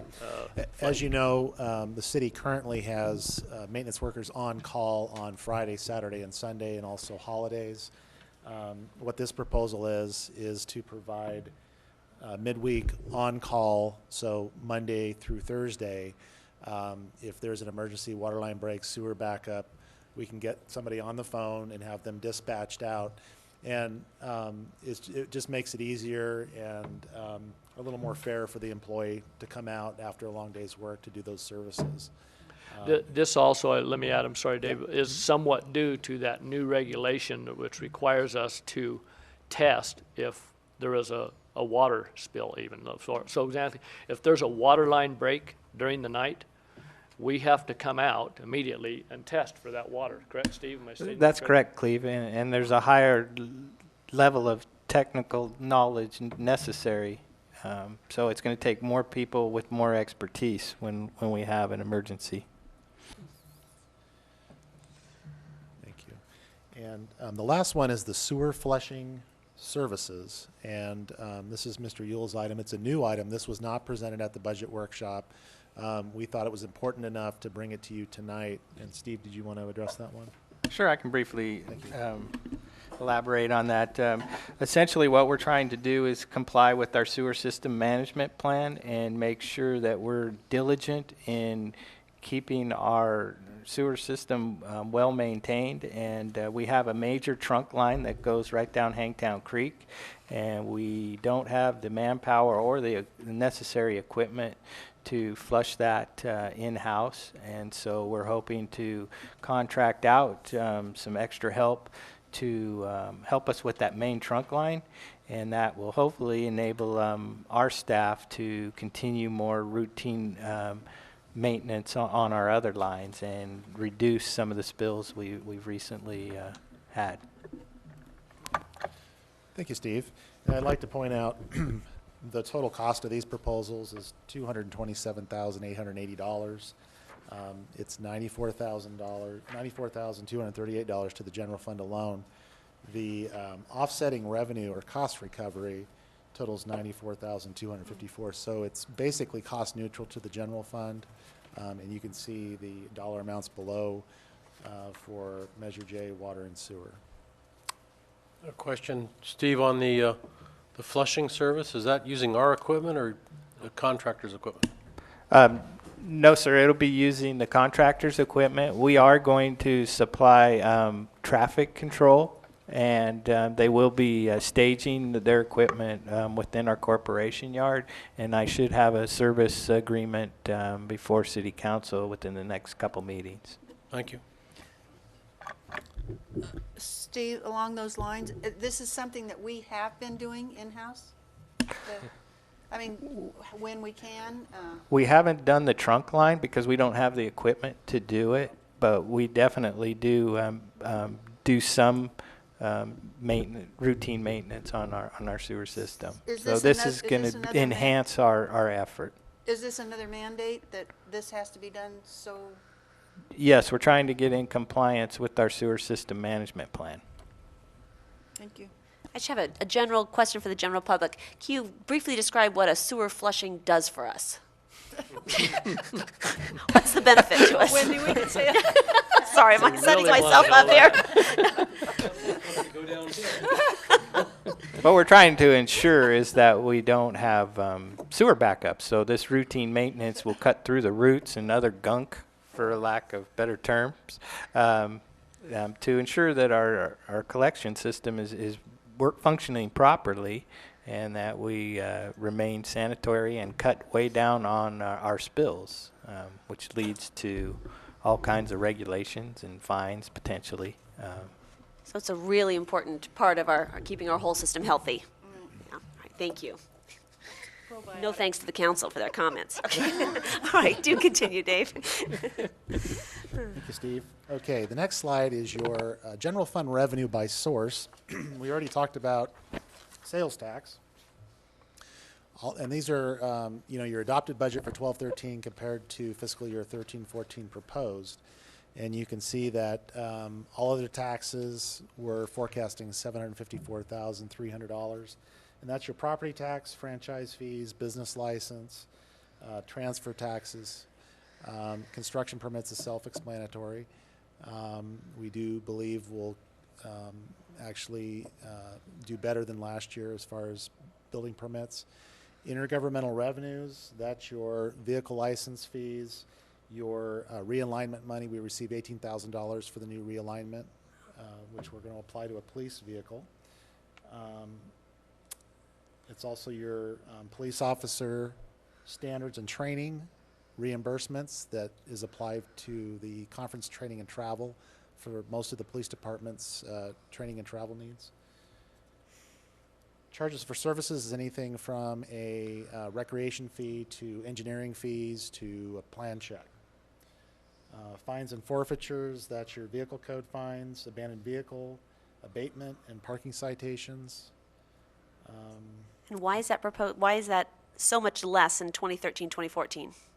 Based on our forecasts, and we're still investigating this, but we know that collections at the courts, the majority of that is court fines, so vehicle code fines that the courts collect for the city of Placerville have been down. Part of that is because the collection efforts are difficult. Oh. My understanding is that, and Mike, correct me if I'm wrong, I believe our issuance has been about the same, maybe slightly less. We are about the same for the last 3 years, pretty consistent, yeah. So we're looking into that, but for now we need to forecast what we believe we're going to collect, which is represented there. Use of money in property, interest, sundries, advertising rentals. We did include a little bit of an increase for billboard rentals that we anticipate receiving potentially.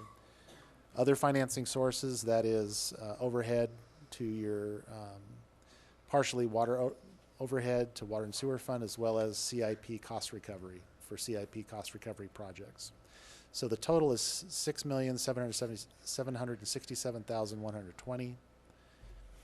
The next slide is your proposed expenditures by department compared to your 12-13 adopted budget. And you can see that the total is $6,766,868 by department. And this does assume the alternative service levels we discussed earlier. It assumes capital outlay purchases that we talked about at budget workshop. the travel, training, and conference. It includes the partial restoration of mandatory time off. Okay. The next slide is by type of expenditure. And personnel, you can see, is it shows $183,531 increase, and that's due to, again, the alternative service levels we discussed earlier, as well as the mandatory time off that's built in. So materials and supplies, we're showing $341,000, which is a $17,000 increase. And that's mostly because of patrol fuel costs. We anticipate, we built in an additional $15,000 increase for fuel costs next year. Contractual services, $970,927. That was a $48,000 increase. That's primarily due to, fortunately, plan check services. We anticipate having more plan checks, more building permit inspections. So in the Development Services Department, there's $5,000 for additional contractual services, just regular contractual services. Plan check services, an addition of $10,000. Outside building inspection services, $15,000 for a total of $30,000. In addition to that, there's $8,200 in additional tree removal line item because of the experience we've had over the last couple of years with trees falling down in city right-of-way. You can see the other expenses. That's training, travel, and conference, memberships, advertising, so on and so forth. Capital outlays, your equipment purchases, which we discussed at the workshop. Contingency, the $75,000 contingency. Transfers in actually increased. That's due to more gas tax being transferred in because we're going to receive more gas tax next year, as well as our property and liability insurance being less. So we're transferring out less for property and liability insurance. We're transferring in more gas tax. So again, the total is $6,766,868. Transfers to and from the general fund are represented on this next slide. It's pretty self-explanatory. Okay, and this is where the tire meets the road. Your proposed general fund budget. Again, revenues proposed $6,649,000. Operating expenditures before adjustments $6,796,255. The transfers in of $282,000. You start with a surplus of $135,000. We add in our $75,000 contingency. Net ASL's actually a savings of $16. $54,000 in equipment purchases, and net $5,553 for conference training and travel. So you end up with a whopping $252 surplus. Oh, wow. Don't spend it too At least fast. it's black. Well, let Pierre know that. He's going to buy some new pencils. So it's really tight.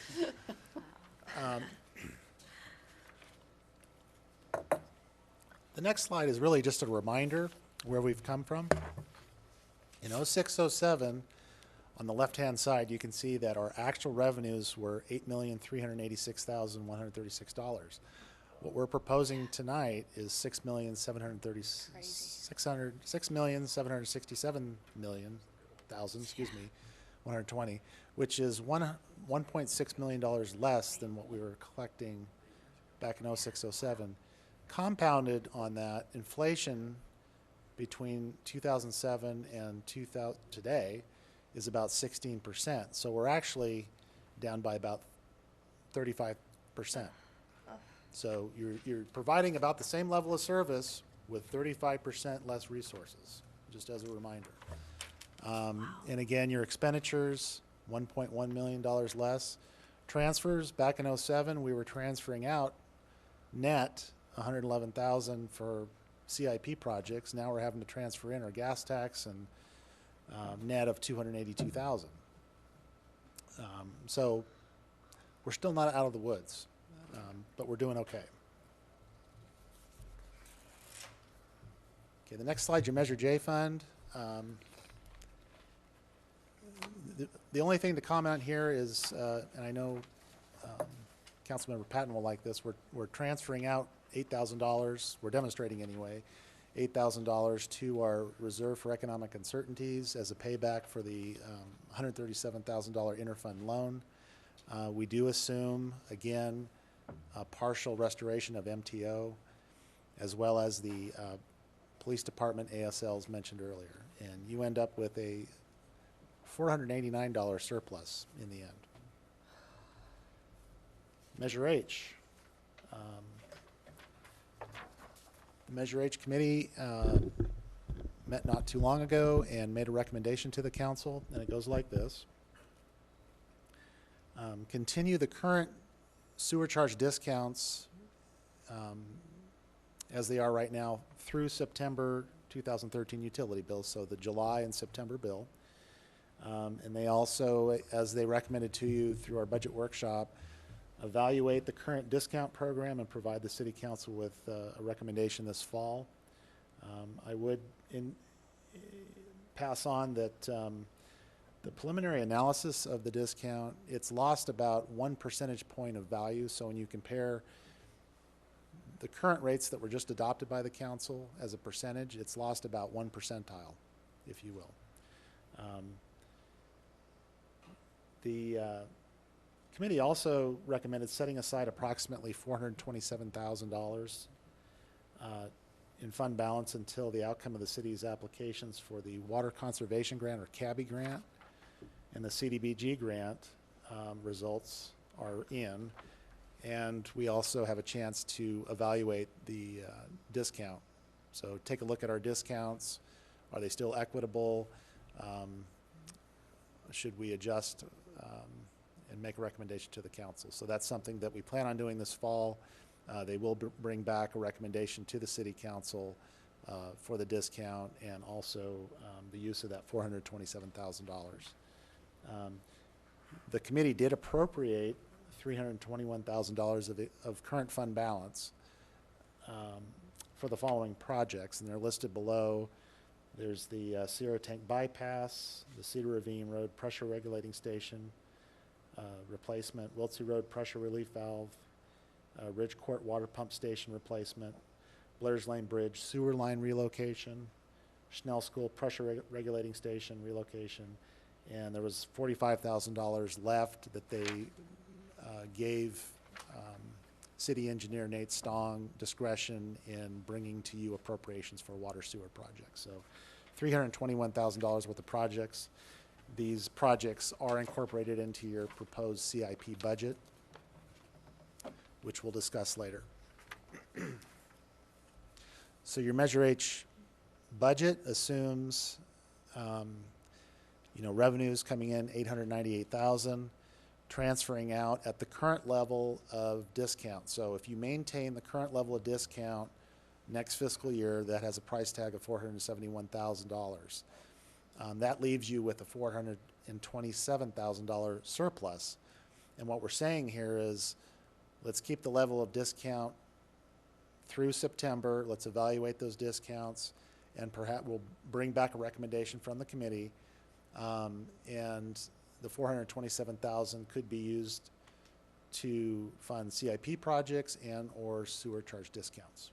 So again, we'll bring back a recommendation to the council this fall.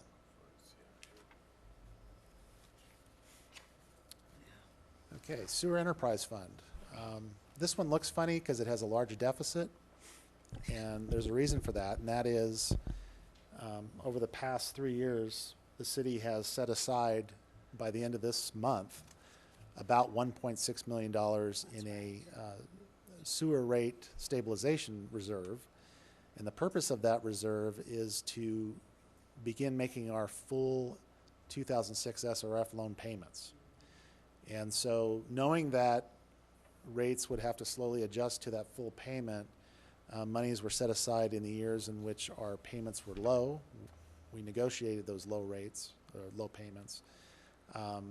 But effective this September, we'll have to pay the full 1.5 million. And so this fiscal year, 13-14, all but $626,000 will come from operating revenue. The $626,000 will have to come from the reserve for our rate stabilization reserve. And so that's why it looks a little funny that way. But we've also built in a $185,000 contingency, the alternative service levels we discussed, capital outlay, conference training and travel. And it actually is a balanced budget. It's just that your revenue sources are also coming from your reserve. Okay. Water Enterprise Fund has a balanced budget. You can see that before adjustments, it actually has a surplus plus of $260,000. We're building in a $130,000 contingency, the ASLs, the capital outlay, conference training and travel. There's also a $77,000 CIP set aside for CIP projects as well. Other funds. Gas tax is pretty straightforward. The money comes in, it goes to the general fund to pay for basic road maintenance. In years past, prior to fiscal year, I believe it was 09-10, we used gas tax for overlay projects, but because of budget constraints, it's being used for regular road maintenance right now. The transportation fund, you have some Prop 1B money that we're using for street striping. You can see the $30,000 being recognized in that fiscal year and going out for street striping purposes. Parking district is a little problematic. Unfortunately, downtown parking district revenues are not covering the actual cost of operating the district. In addition, the parking district revenues, no parking district revenues are being set aside for deferred maintenance. And what that means is your parking structure, your surface parking lots are not being properly maintained. And that's a problem. We can only do that for so long. And so staff is recommending that the parking committee be reconvened to evaluate the parking district operating and capital replacement needs and make a recommendation to the city council if you feel that is necessary. We believe it is, and we recommend that you do that. The last fund there is your AB 3229 COPS fund. That's your state COPS grant. We get a basic $100,000 that's paying for one police officer for patrol. The next slide shows you the 2012 CHP grant in the purple. Balanced budget, actually that's a 2009, excuse me. That one is exhausted as of June 30th. That's why there's no budget. The 2012 in the blue, you can see it's a balanced budget. That's funding one police officer with a 25% match coming from Measure J. Orchard Hill, we discussed that. There's a need to raise the Orchard Hill assessments, which we'll be working on this coming year. Cottonwood is a balanced budget. Rigid Orchard Hill is also balanced. Equipment replacement fund, staff, I applaud Steve Yule's department. They were able to surplus some old equipment, and they were able to collect $27,000 in surplus sales to purchase some equipment. So it's going right back into equipment. And I would note too that the city continues to explore looking at selling the Durapatcher machine as a way of funding additional equipment because it's just sitting idle right now. The Reserve for Economic Uncertainties, you can see there's about $1,000 of interest coming in, $72,000 going out to your general fund.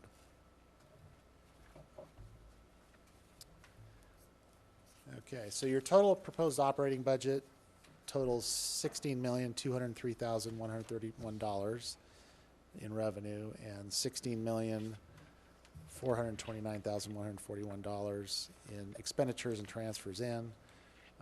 It actually shows a deficit of $226,000. That's primarily in aggregate because of the use of the Reserve for Economic Uncertainties to the tune of about $600,000 in the Sewer Enterprise Fund. But it is actually a balanced budget. It's just part of your revenue sources is one time in nature.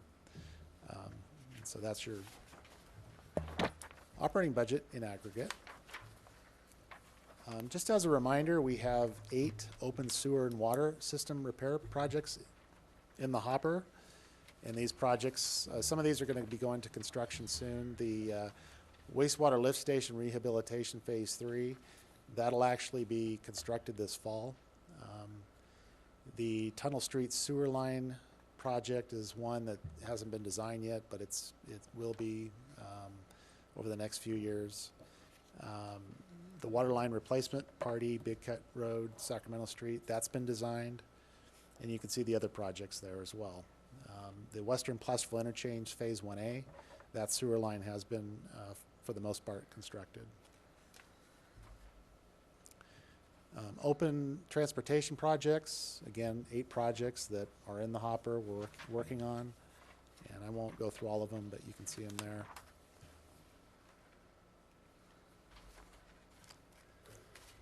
And completed CIP projects. These are projects or phases of projects that we actually completed this year.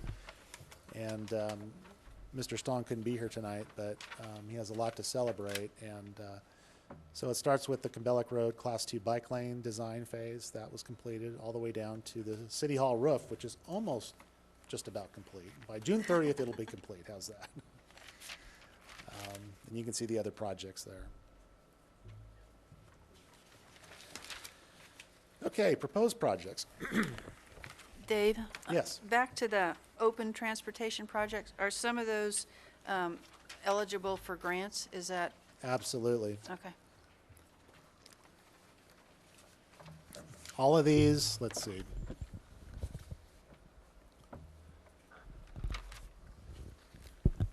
All of these are at least partially funded by grants. A lot of them are What? partially. They're all partially funded by All grants. partially, a lot of them are fully funded. And for example, Western Placerville Interchange, the design phase, the 1A is mostly grant funded, of course, and then there's the contribution from the county of $1.2 million. But most of these, there are some matching, but the lion's share is grants. Good. Yeah. Yeah. Question. Okay, so proposed CIP projects. These are all projects you've seen before.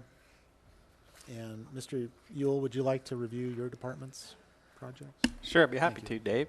First one, Lions Park outfield restoration. We have what's becoming an unsafe condition in our outfields at Lions Park, so we're going to go in and restaurate the existing turfs at Lions Park.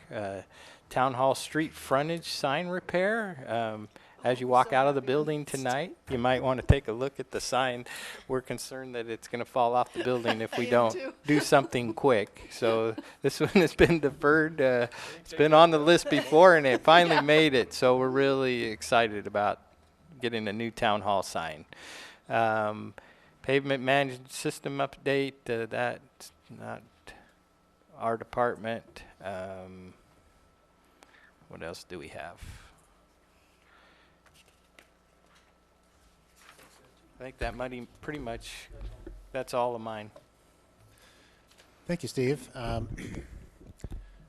The pavement management system update would update the existing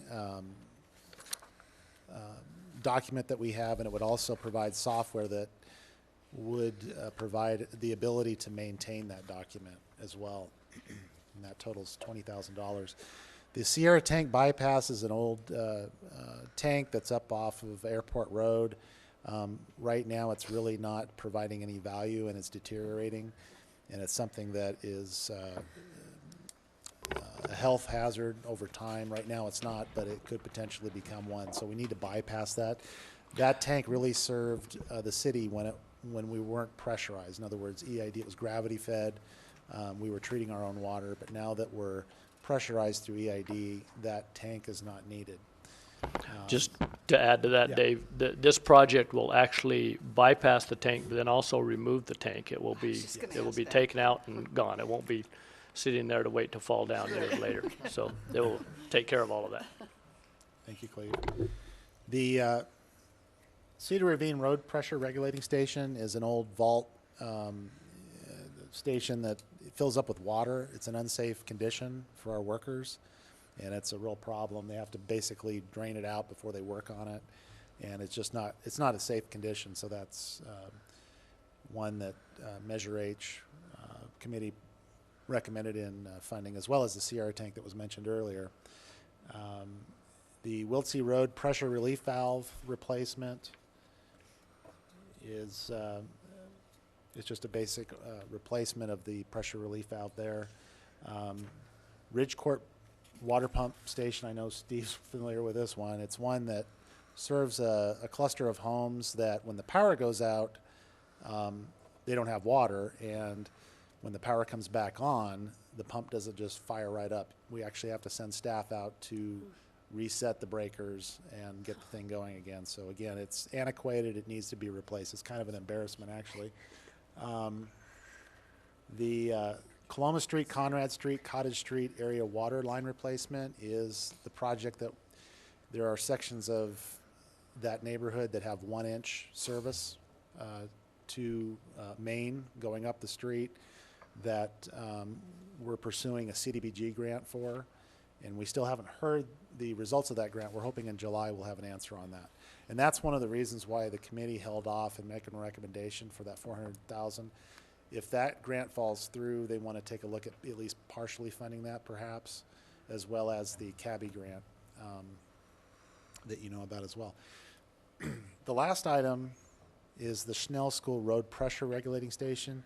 And this is a new project. You didn't see this at the budget workshop. The description's on the dais, I believe. You should have gotten a copy. Nate went out on a field trip with a representative from the state. I don't know if it was the Water Resources Control Board or who it was, but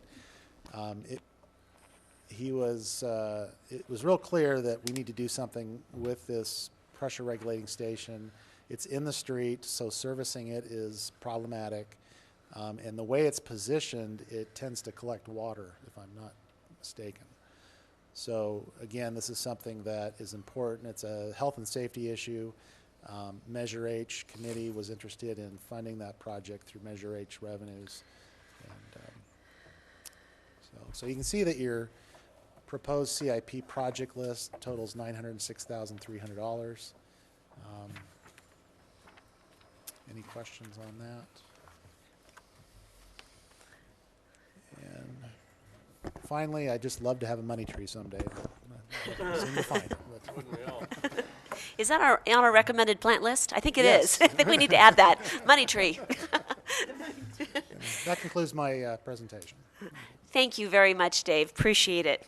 I know this is about the third time we've been through this information, although there's been some new things tonight. Does any member of the council have any questions for Mr. Warren or any other staff?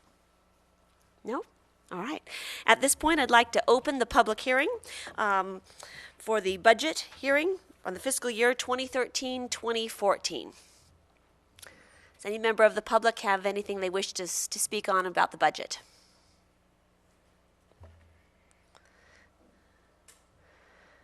Good evening, Sue. Oh, Being on that chair for so long. I agree. This is a Measure H committee fixing, and I'd like to give you a little bit of background and tell you something about why we recommended the things we recommended. Fixing Placerville's water and sewer infrastructure is a core emphasis of Measure H. Could you talk a little bit louder? Or pull the microphone up. Okay, better? Start over? A little bit, yeah. It's hard to hear with this machine purring. Thank you so much, Dave. Okay. The Measure H originally was to fix Placerville's water and sewer infrastructure as a core emphasis item for Measure H. And it established the Measure H committee acting as a watchdog and a recommending body to the City Council. Everyone wins with improvements to water and sewer infrastructure. If we're no longer leaking thousands of gallons of water from city water mains, we spend less for water. Because what we leak, we don't get back from our ratepayers. When the infrastructure improvement projects also cut operating costs, we may not need to raise rates as much. Sewer leaks put Placerville at a risk for huge and ongoing fines.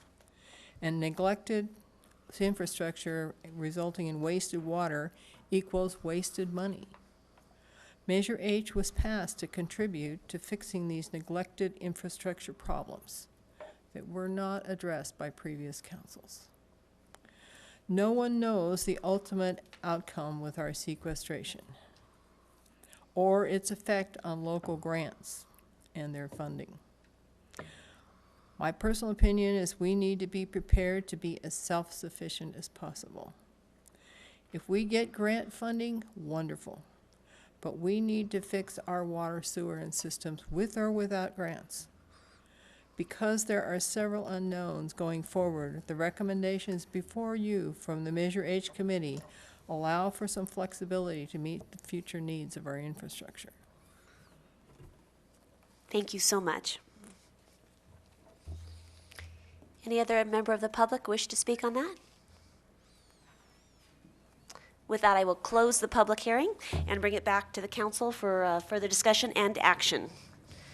Any other comments? I'd like to comment on, and thank Sue for the hard work that the Measure H Committee has done and the fact that they are bringing projects forward that makes it easy for this council, in my opinion, to help make the decisions to repair our water and sewer lines, which, again, were the brunt of the major rate increases we took, along with the substantial repair we were forced on by the state and other agencies at the water treatment plant, but wastewater treatment plant. So again, thank you and thank that committee when you go back and report to them. I really do. We appreciate your times and your effort and all the work you guys do on that committee. A lot of technical data. Thank you, Carl. I think the whole council agrees with that. I think we, Yes. I was just going to say, Yeah, I thank you. concur. Absolutely. This was a really tough thing, if you all remember what we went through. And I think, I really think having our Citizens Committee and having them come forth to assist us has really set the pace, and I think to the public that they understand that it's not just us, that you folks are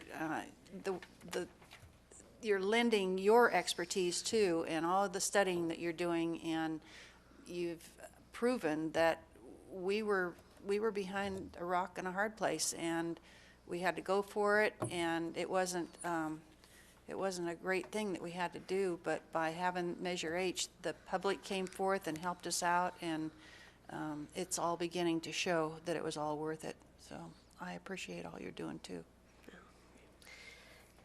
Councilmember Patton, do you have any additional comments? No? Councilmember Borelli? Any other Just ones? what I said. Okay. Vice Mayor Hagan, no more comments on the budget? Okay. Councilmember Wilkins? No? Before we get to the action, I would just like to say that I'm just so happy, Dave and city staff, that we're able to add additional experienced support staff to our existing staff that will help us increase our capabilities. And I think that's just that's a wonderful thing that will help move us forward. And I agree that you asked for our input on the parking committee. I agree that we do need to reconvene the parking committee. The parking district should be self-sufficient, including, maintenance expenses. And so I think that would be a wise decision to have them take a look at that and bring that back to us.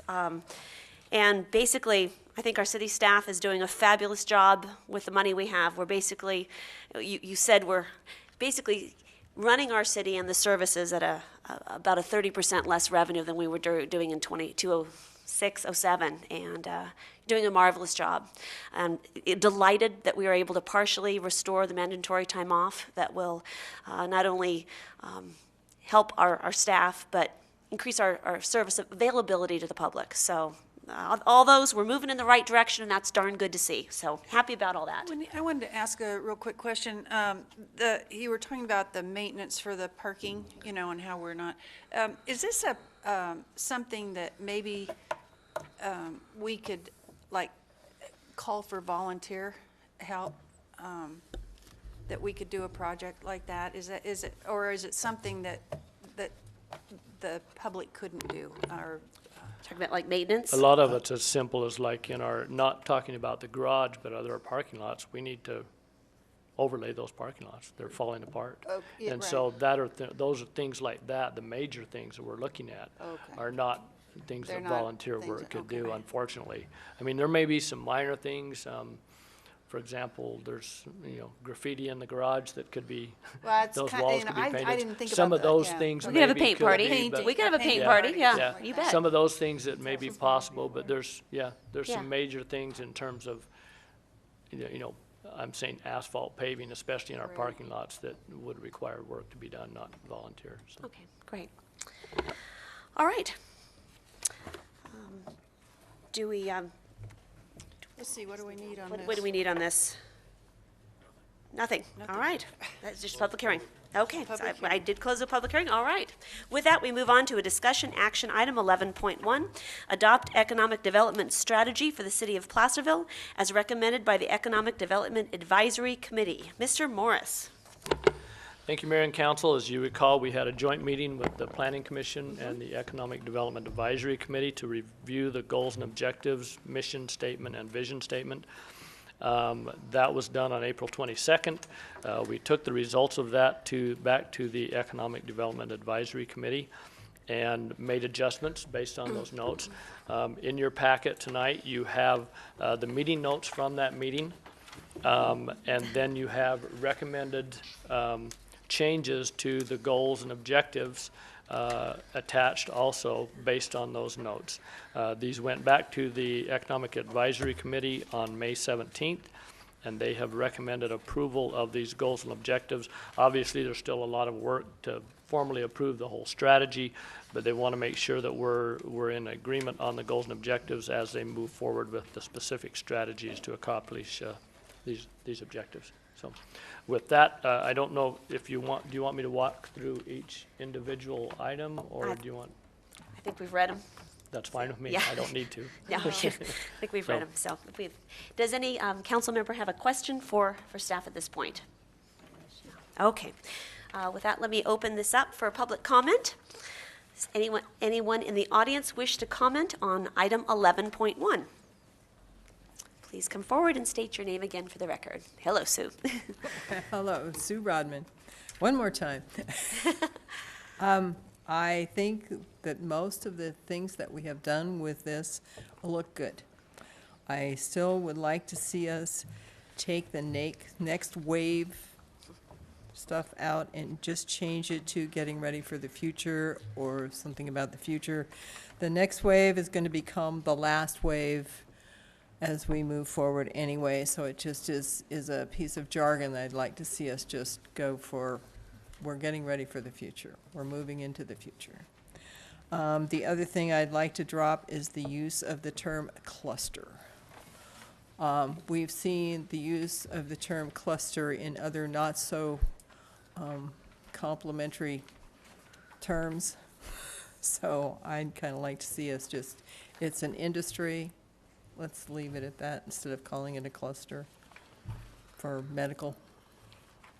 Where are you? Which item is that, Sue? That's, Oh, it's goal way 6. down there in the, Okay. yeah, Objective on goal 6, yeah. right. All right, thank you, Sue. Any other comments? All right, we'll close public comment and bring this back to the council for additional discussion. And Councilmember Wilkins. I like the word compatible. I was glad to see that in there instead of intelligent in the admission statement. That was pretty much, I think it's pretty good. All right, Vice Mayor Hagan. No, I guess I want to agree with Sue on the removing the word cluster and change it to health and wellness industry. Okay. And instead of just cluster. And I guess Yeah, I think next wave can be overused, so I would also agree with her on that. And so, Where is that? goal one. one, ready for the Oh, I next see, wave. okay. So I forget what you just said. Ready for the future. Prepare Ready for the f- future. Yeah, ready for the future, prepare for the future. Okay. Is that your final comments? Yes. All right, thank you. Councilmember Borelli. No, I don't have any comments. I think we already talked about the changes that we would like, and I see it all in here, and I agree. Councilmember Patton. Well, first of all, I'd like to say thank you to the person who actually did this. I don't know who's responsible for all the comments and then the strike-throughs. It was extremely readable, and I appreciated that. And I actually agree with Sue about preparing for the future or being ready for the future or whatever, something to that effect. But I really did appreciate putting in the culture of our community and enhancing what we already have rather than just investing in something new. I appreciated that. So I would echo Councilmember Hagan's request to incorporate Sue Rodman's wording and strike out the ready for the next wave and the word cluster. And I agree with everything my fellow council members have said. And once again, I want to thank our Economic Development Advisory Committee for all their hard work. That workshop was not exactly easy. There was a lot of people talking, and to narrow all that down and condense it into this, you did a marvelous job, and really commend you for that. I especially love the mission statement. I think, you nailed it.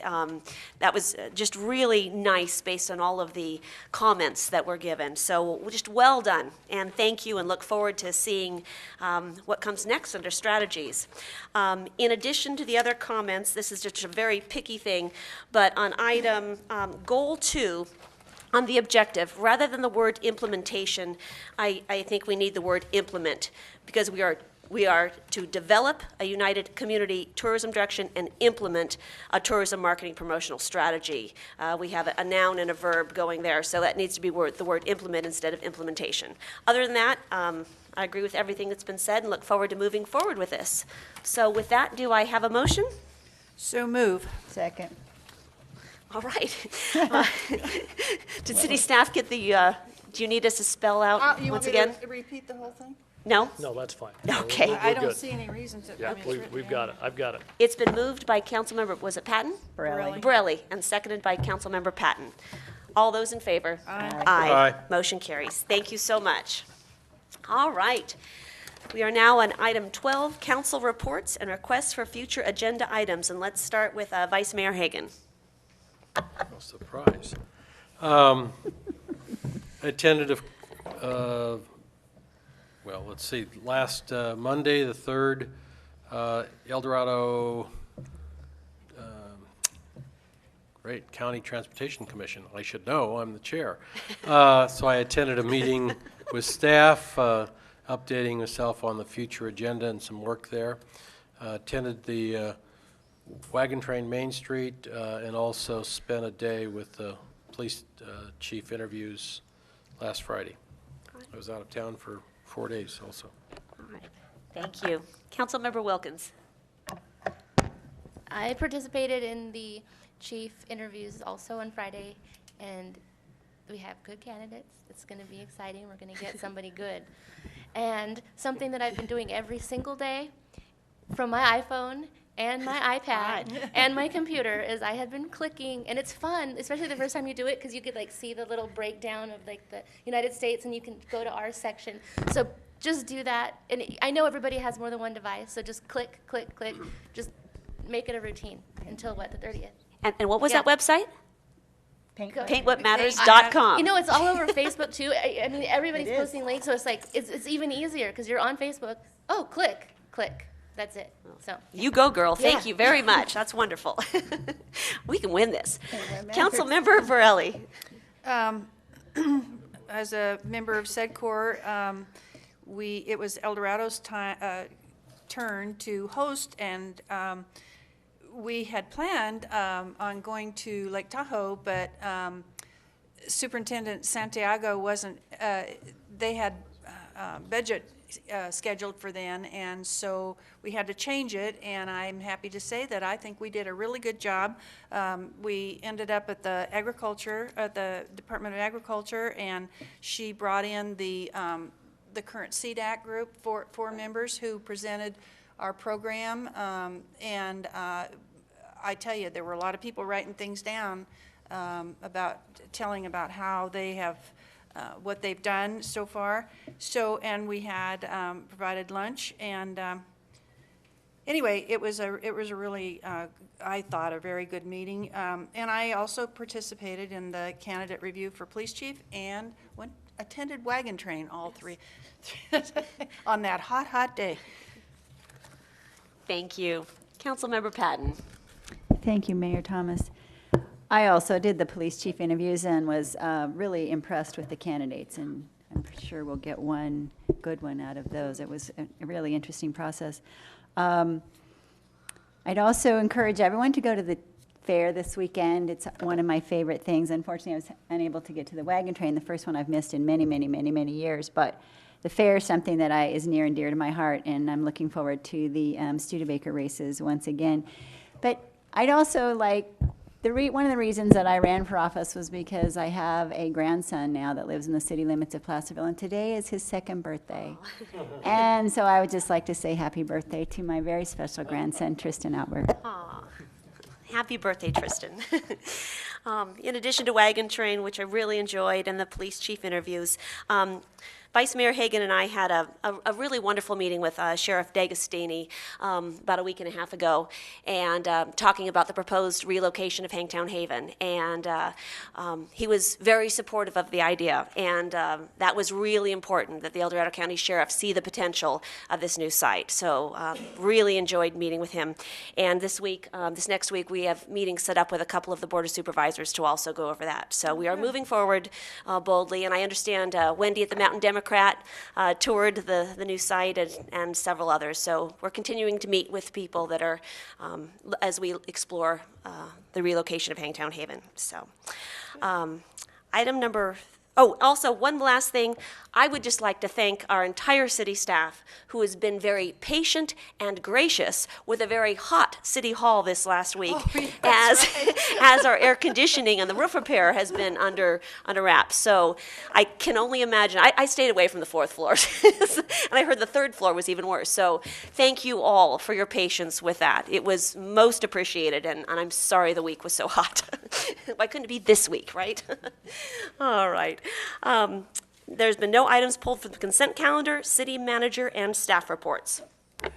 I don't think we have anything in terms of staff reports. I just wanted to emphasize also and thank the council for participating in the police chief interviews, and also the public. For those of you who didn't know what the process was, we invited a group of approximately 12 community leaders to participate on a community panel that we're able to listen to and rank, if you will, the candidates, and it's a very valuable process that I appreciate. I'd also like to especially thank Susan Zito, who did a lot of the work most of the work, in fact, of arranging and figuring out schedules and how all of this was going to work, and she was a great help to me, and I appreciate her help on that. And as mentioned by the council, I think we have some excellent candidates, and it's going to be a tough decision moving forward, but you'll hear more about that as we go forward in the next few weeks. So, thank you. Great. What is the time period?